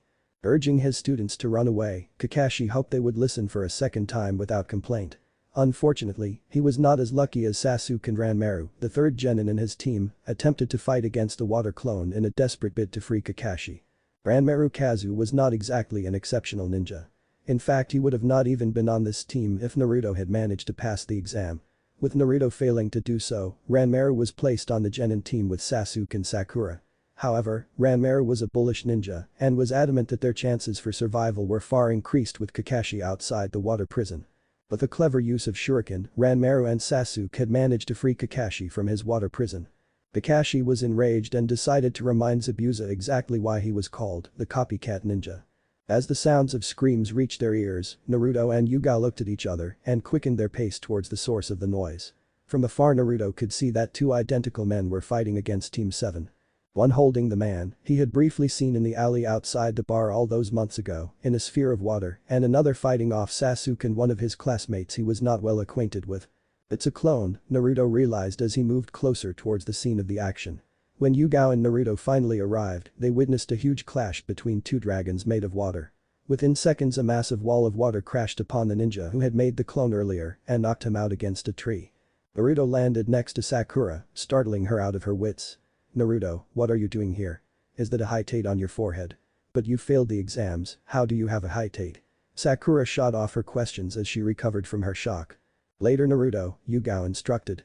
The arrival of Naruto and Yugao had distracted the members of Team 7, and at that precise moment, two senbon pierced through Zabuza's neck. Just as quickly as the group was distracted by Naruto's arrival, they whipped their heads around to see a dead Zabuza laying on the floor. Kakashi followed the path of the thrown projectiles back to its source and found a ninja that was most definitely a hunter ninja from the mist. Makes sense, I guess. Zabuza left Mist after his failed assassination attempt of the fourth Mizukage. It stands to reason that the Mizukage would send a group out to kill him. But a single ninja that can't be much older than my own genin. Kakashi pondered to himself. As the ninja disappeared with Zabuza's body, Kakashi was pleased to note that his reinforcements had arrived. Yugao Yuzuki. That's good, she is a very capable jonin. But what is Naruto doing here? Just as Yugao rushed over to meet with Kakashi, he proceeded to meet the forest floor face first. Need to train harder, the drain from using the Sharingan is still too much to handle. Yugao assumed command of the group as she helped carry Kakashi towards Tazuna's house. She listened to the group around her talk so that she could piece together as much information about the proceedings as possible. As she listened to Sakura and Ranmaru describe the events as best as possible, she noticed Naruto had dragged Sasuke separately and could just about make sense of what the two were talking about. "Sasuke, about that ninja that you were just fighting. Before you forced him to release your sensei, there were two of them. It was a bunshin, wasn't it?" "Yup, but it wasn't a regular bunshin we learnt about in the academy. This one was made of water and it was very solid. So, I guess it wasn't anything like the bunshin we learnt in the academy. Bunshins that aren't merely used to distract. Why didn't they teach us that in the academy?" Naruto wondered. He idly mused if he would be able to figure out that for the examination or if he would fail that as well. Naruto was pulled out of his musings when he heard Sasuke speak again. "Naruto. Want to tell me why you are here with a jonin with a high tate on your head as well?" I am guessing Sakura will want to know the answer to that as well. "I'll tell you guys when we are all together because I don't want to repeat myself. It's a good story, I promise," said Naruto as he headed towards Yugao, who had beckoned him to help carry Kakashi as they moved towards Tazuna's house. "I am proud of you, Naruto. We covered that distance in great time, and although we didn't help much today, we are here and now Kakashi can rest easy." Naruto beamed at the praise and was hoping there would be some food waiting at Tazuna's house as he was famished and quite ready to join the masked jonin in a similar state of consciousness. "Zori. Waraji. It's time to pay a visit to that blasted demon," Gato shouted at the closed door of his office. Immediately, the two men, who served as bodyguards to the diminutive smuggler, entered the room. The two men that entered the room had completely different appearances, but they both served as samurai from the land of waves. Waraji, the taller of the two, had his hair in three parts and wore an eye patch over his right eye. The left side of his torso was heavily tattooed and he wore a kimono that covered only the bottom half of his body, exposing the bandages that were wrapped around his abdomen. In contrast, Zori wore an unremarkable blue jacket and a purple hat that covered a large part of his pale blue hair. Both men carried their swords on their hips and could be called into action at a moment's notice. The two men held the door of the office open, allowing the bespectacled man to cross into the hallway. Zori and Waraji followed a few paces behind, intent on keeping their meal ticket alive. As Gato entered the room in which Zabuza was being cared for, he made no effort to hide his disdain for the former member of the 7 Ninja Swordsmen of the Mist.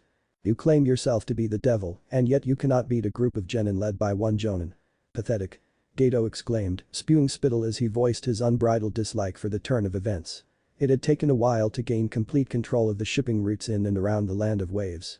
For all intents and purposes, the whole region was under his control, but the damnable bridge builder posed a risk to all his power and money. As he lay, Zabuza presented no risk to him while he was under the protection of Zori and Waraji, but that child that was caring for the devil was proving to be a thorn on his side as well. After the quick confrontation between Haku and Gato, the shipping magnate left but was adamant to get the last word in. While I am paying you, you belong to me, Zabuza. Don't you dare forget that. You will eliminate the bridge builder, and if I think you are incapable of doing so, I will send my own ninja to ensure what you started is finished, Gato spat out from the threshold of the room. Turning swiftly on his heel, he left the room, Zori and Waraji following closely behind in silence. Izuna and the group of Konoha ninja that accompanied him had reached his house just under an hour after their confrontation with Zabuza. Kakashi was laying down on a futon in one of the rooms as directed to by Tsunami, Tizuna's daughter, while he recuperated his energy following his battle with the former Mist Ninja.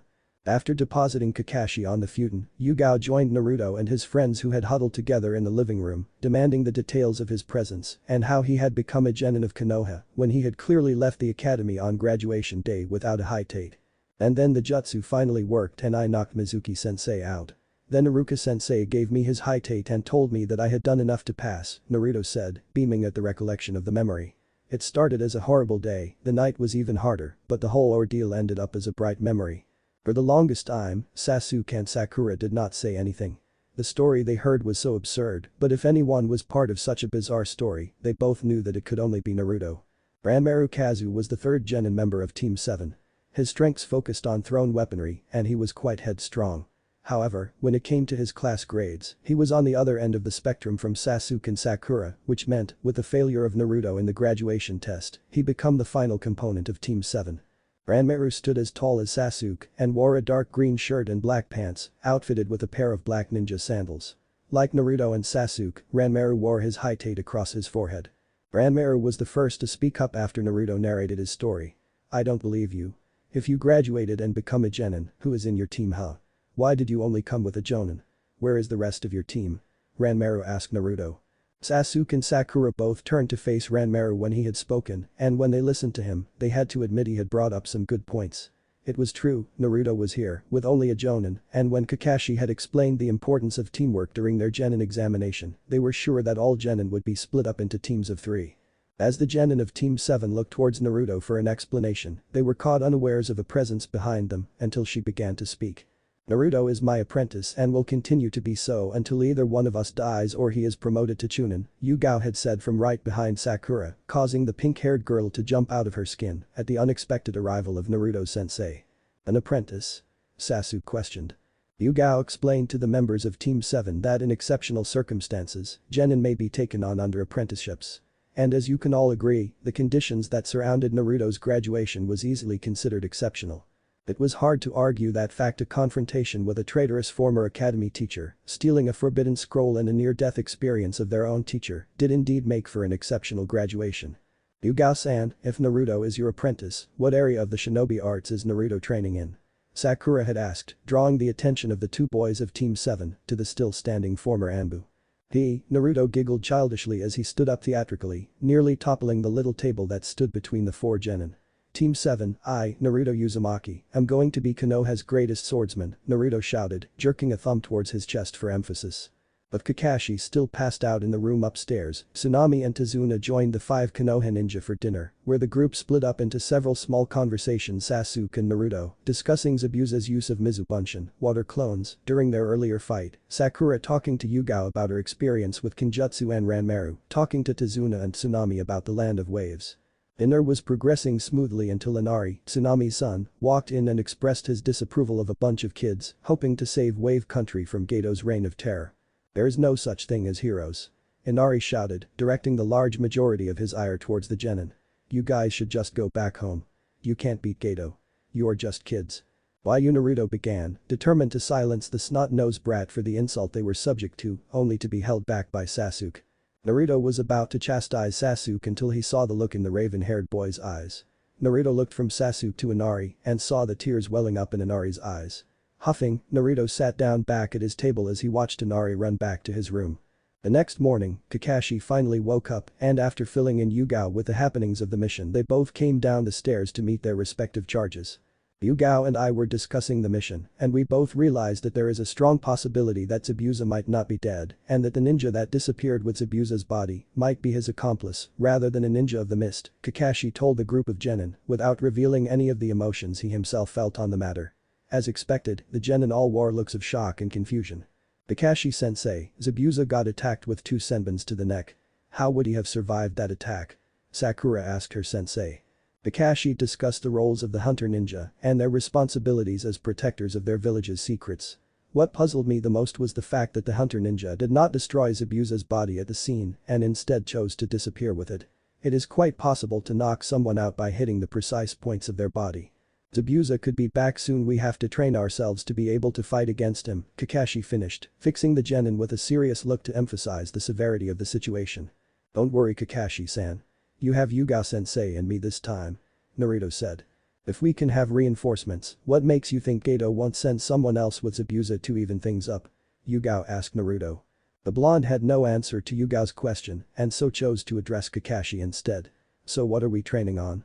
Yugao and Kakashi led the genin towards a clearing in the woods behind Tezuna's house.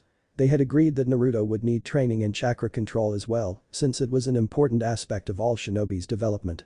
As Yugao demonstrated to the 4 genin how to go about with completing the chakra control exercise, Kakashi explained the principles of the exercise and its importance.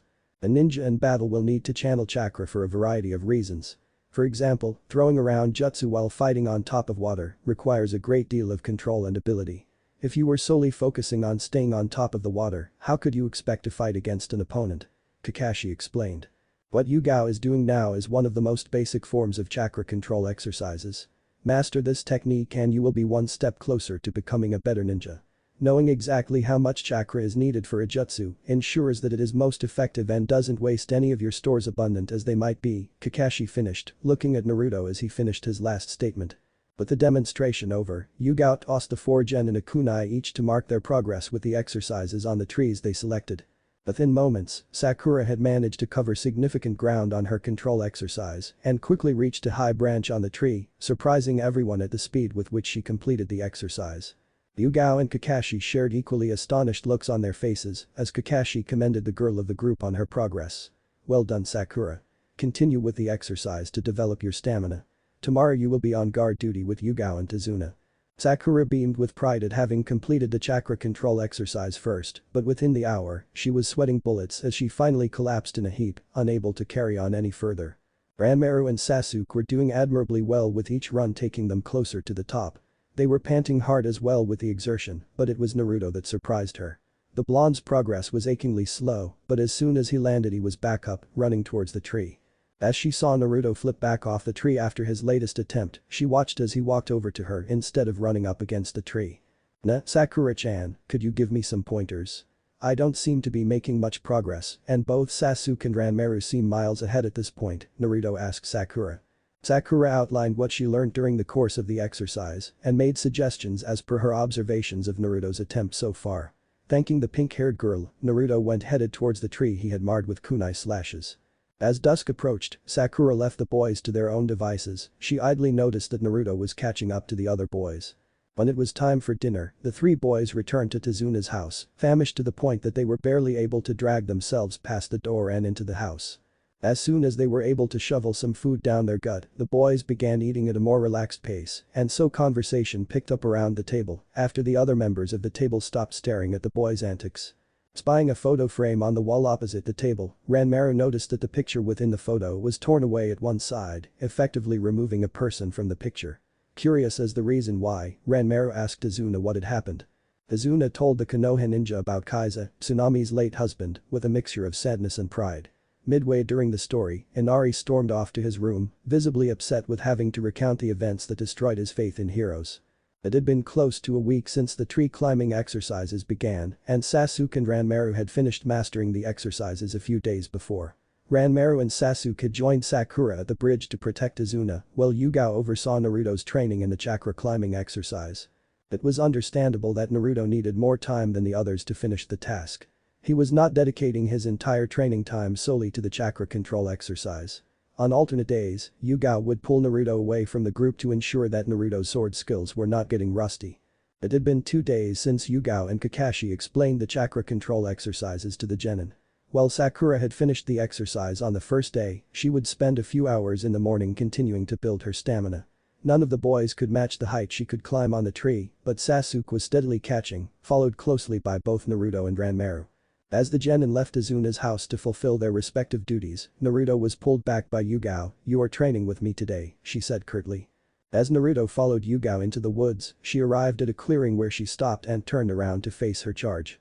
As Kakashi and I suspect, the masked hunter ninja they had an encounter with earlier might very well be a member of Zabuza's team. "If that is the case, I need to train you better so that you can hold your own against him," Yugao said as she pulled out a scroll from a pocket in her jacket. "It's time you got your own sword, Naruto. You have improved tremendously over the last few months and this opponent is the real deal. He is probably attacking with the intent to kill, which means we can't be charging up against him with a Bakken," Yugao continued, releasing a little chakra into the storage scroll and catching the scabbard that popped out of the scroll. As Naruto processed the words, his eyes bugged out of their sockets when he saw the scroll release the scabbard. As Yugao unsheathed the blade within the scabbard, Naruto noticed that it was a pure black sword from pommel to point. The blade was slender and slightly curved with a square guard and a significantly large grip. Naruto recognized the single-edged blade instantaneously a katana, Naruto thought to himself. Yugao took a few practice swings with the blade and then handed it over to Naruto. "It's a standard Anbu katana, very light and extremely durable. It doesn't reflect a lot of light and makes it quite a lethal weapon for use with its razor-sharp blade. This is no toy, Naruto, you can cut yourself if you are not careful. We don't want that, we want to cut the enemy." Yugao finished with an exclamation.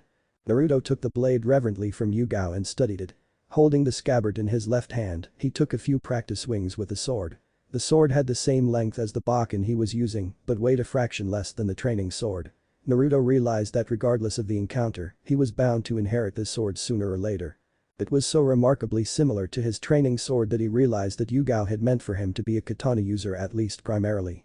The grip was made with black-colored leather that sat comfortably within Naruto's palm. Naruto swung the sword in both the single and the double-handed grip. It was not too heavy to handle with a single-handed grip, and Naruto was pleased to note that. "Go through your katas, all of them. Get used to the sword, its feel, weight and balance.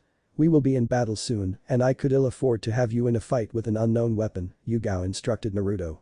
Yugao scrutinized every movement the blonde made as he moved through the routine she had instructed him in, slowly at first, and picking up pace once he had assured himself to be at ease with the weapon.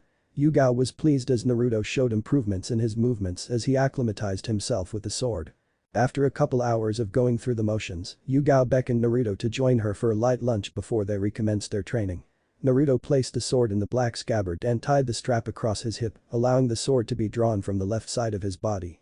As they ate their fill, Naruto and Yugao spoke about the impending battle and their thoughts on the issue. "Sakura and Kakashi told me that the boy that works with Zabuza uses senbon with deadly accuracy. It stands to reason that you will be fighting against him with or without help. If you do fight against him, it is critical that you are not hit by any of those senbon. If he could put Zabuza in a temporary death state from a great distance from a tree, I am sure he could do some damage to you," Yugao told Naruto, unsure whether the large gulp from the blonde was a consequence of swallowing the food he had just ingested or an involuntary reaction to the fear she had put into him. "You are fast, Naruto, but that ninja with Zabuza might be even faster.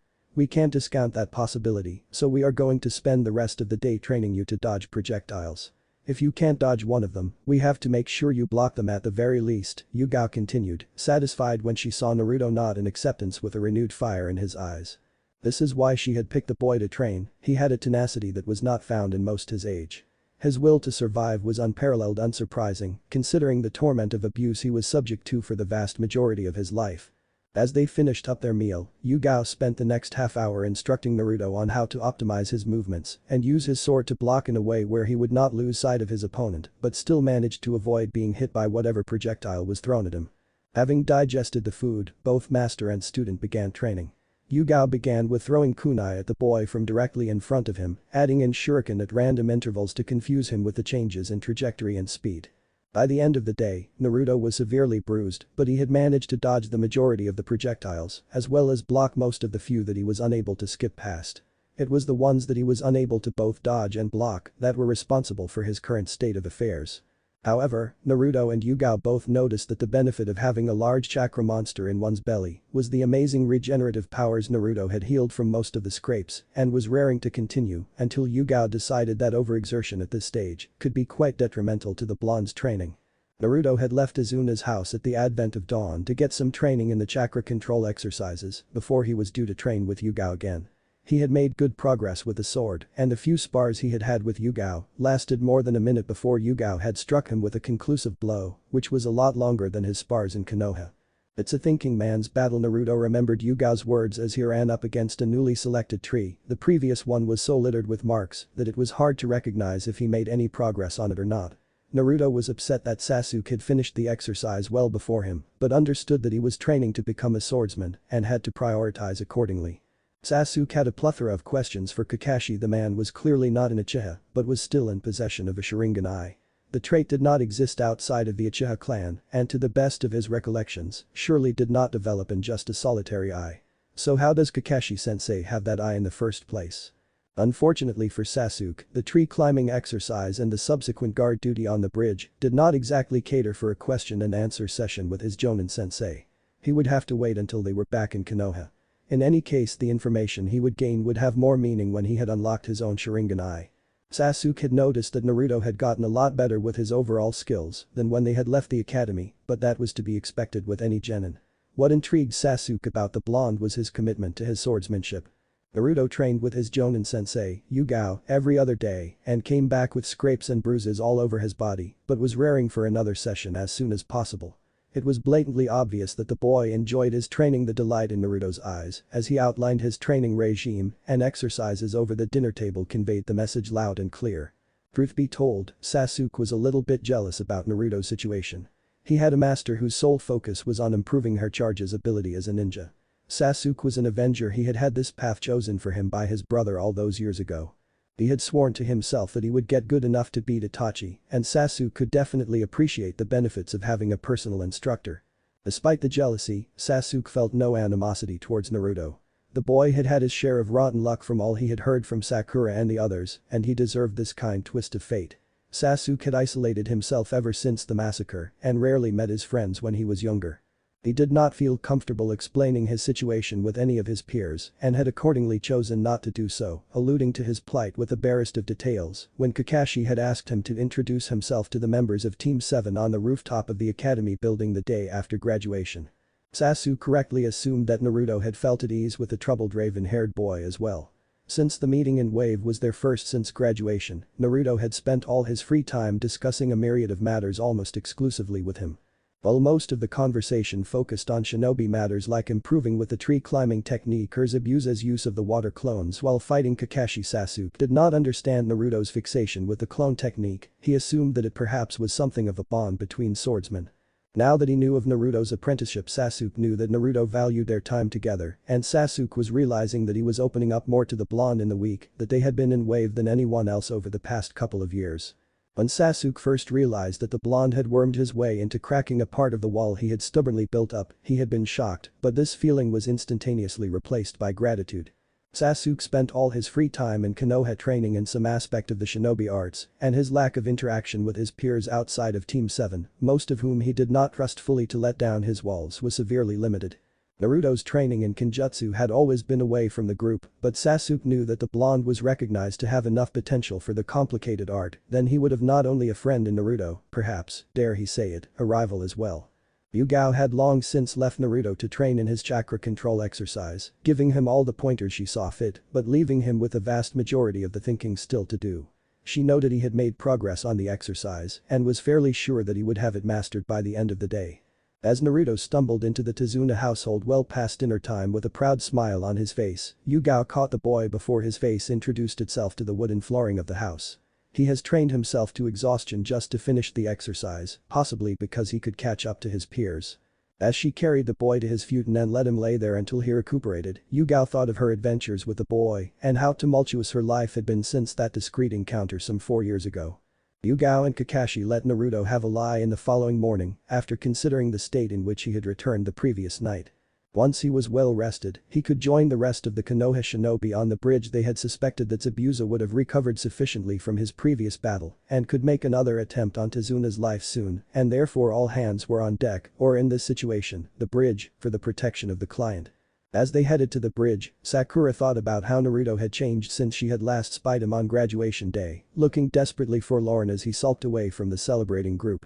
He had grown in her eyes, not physically, but he held a certain sharpness in his eyes, and that quality was quite often seen when he conducted himself as a ninja.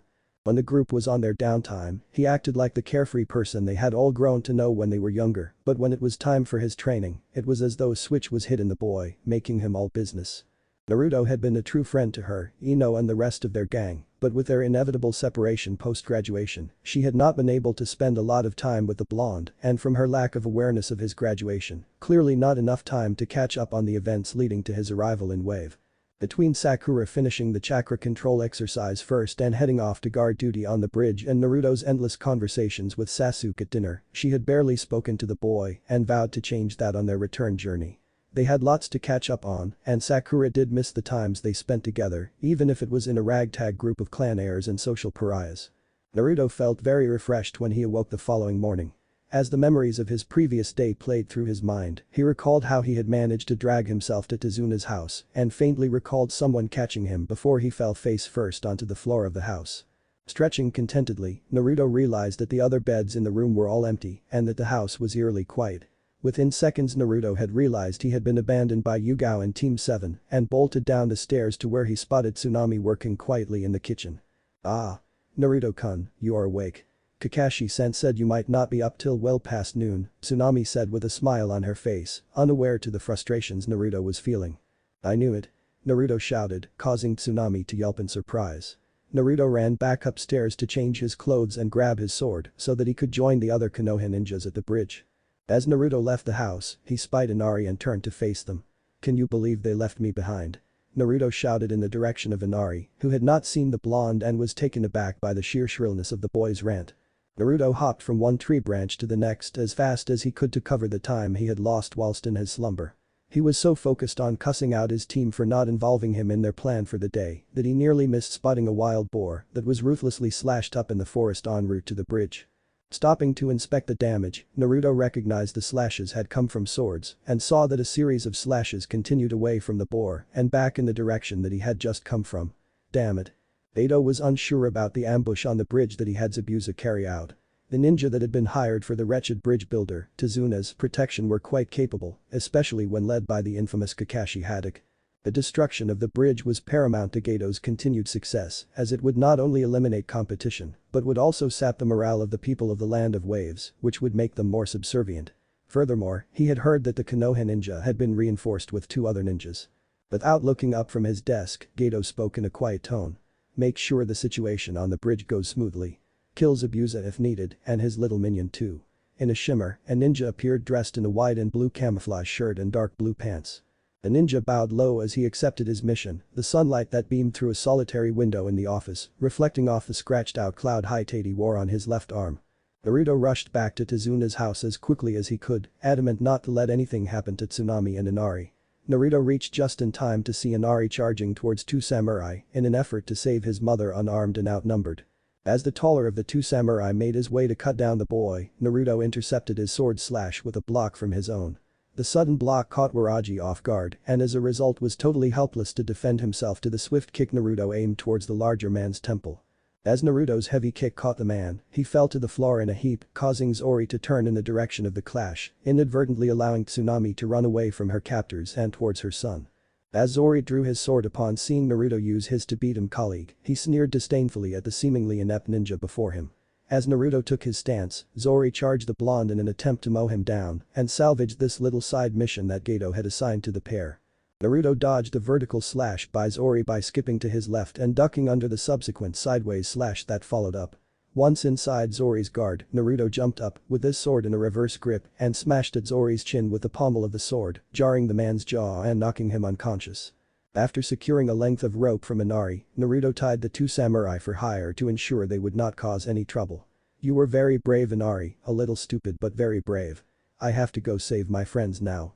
Naruto said to the smaller boy, patting him on the head and bounding off through the forest towards the bridge. Sasuke was in a conundrum, and right now the conundrum had taken the shape of a loose dome made of ice mirrors. His masked opponent had stepped into one of the mirrors and immediately appeared on the faces of all the mirrors. He knew Kakashi and Yugao were fighting Zabuza together in hopes of getting a quick victory so as to settle this matter once and for all. He would have to fight his way out of this one by himself, a prospect he was relishing. As Kakashi spotted the trouble Sasuke was in, he instructed Yugao to help the boy out of his predicament. Acknowledging the order, Yugao took off towards the mysterious dome but was required to step back a mere 10 meters from the ice dome in order to dodge a barrage of kunai that had been sent in her direction. Turning to face her hitherto unspotted attacker, Yugao gasped as she recognized the man whose arm was still outstretched. This had been the man that had ended her Anbu career and the man that led her onto the path of being Naruto's Jonin sensei. She had mixed feelings about the circumstances that followed after her previous battle with this ninja, but had no mixed feelings towards him. She loathed the man for what he had done to her arm. The pain of losing sensitivity in her left arm and the tormented time she had fighting off the infection that followed and the subsequent ejection from her Anbu duties ensured she had but one emotion to spare towards the man that faced her unadulterated anger. Mere seconds after Sasuke had been the sole focus of a multitude of near-simultaneous attacks from various angles, he was no more relishing the prospect of pitting wit and skill against this opponent. He was faster than Sasuke was and unfortunately, the Uchiha had not come up with a way of neutralizing the threat he posed with his senbon. Sasuke had picked up a plethora of bruises and scrapes minutes after the contest had started. In fact, he was so bruised that in comparison he made Naruto seem unblemished after a training session with Yugao. Chuckling to himself at the thought of thinking about the blonde in a situation like the one he was faced with allowed him to calm down a little and analyze the situation. I'm not being attacked by clones, that's for sure. These mirrors are somehow enhancing his speed to a level where it is impossible for me to follow, Sasuke thought to himself. Naruto spotted Sasuke trapped within the ice dome, unmoving but still on his feet. Unaware that Sasuke was just analyzing the situation in the brief respite he had been afforded, Naruto feared the worst and dashed into the ice dome to check up on his friend. As Naruto entered the dome and shook Sasuke, he snapped the boy out of his little reverie. What? Naruto. What are you doing here? Sasuke asked as he was shocked to find the boy within the ice dome. You're alive. Man, I thought you were about to collapse. You were just standing there doing nothing. Geez, you had me scared there, Naruto replied, relief seeping into his voice once he realized that the raven-haired boy was not an incapacitated. As Sasuke was about to berate the boy for not thinking before charging in, he had to focus his attentions on dodging the senbon that were let loose from the projections in the ice mirror. Dodge, Sasuke said, quickly alerting Naruto to the impending danger and trying to prevent his own hide from resembling that of a porcupine. Naruto remembered his lessons with Yugao and quickly pulled his sword out to assist in ensuring he did not become a human pincushion. Unfortunately for the blonde, the needles came at him from multiple sources and he was unable to block the vast majority of the senbon from pricking his skin.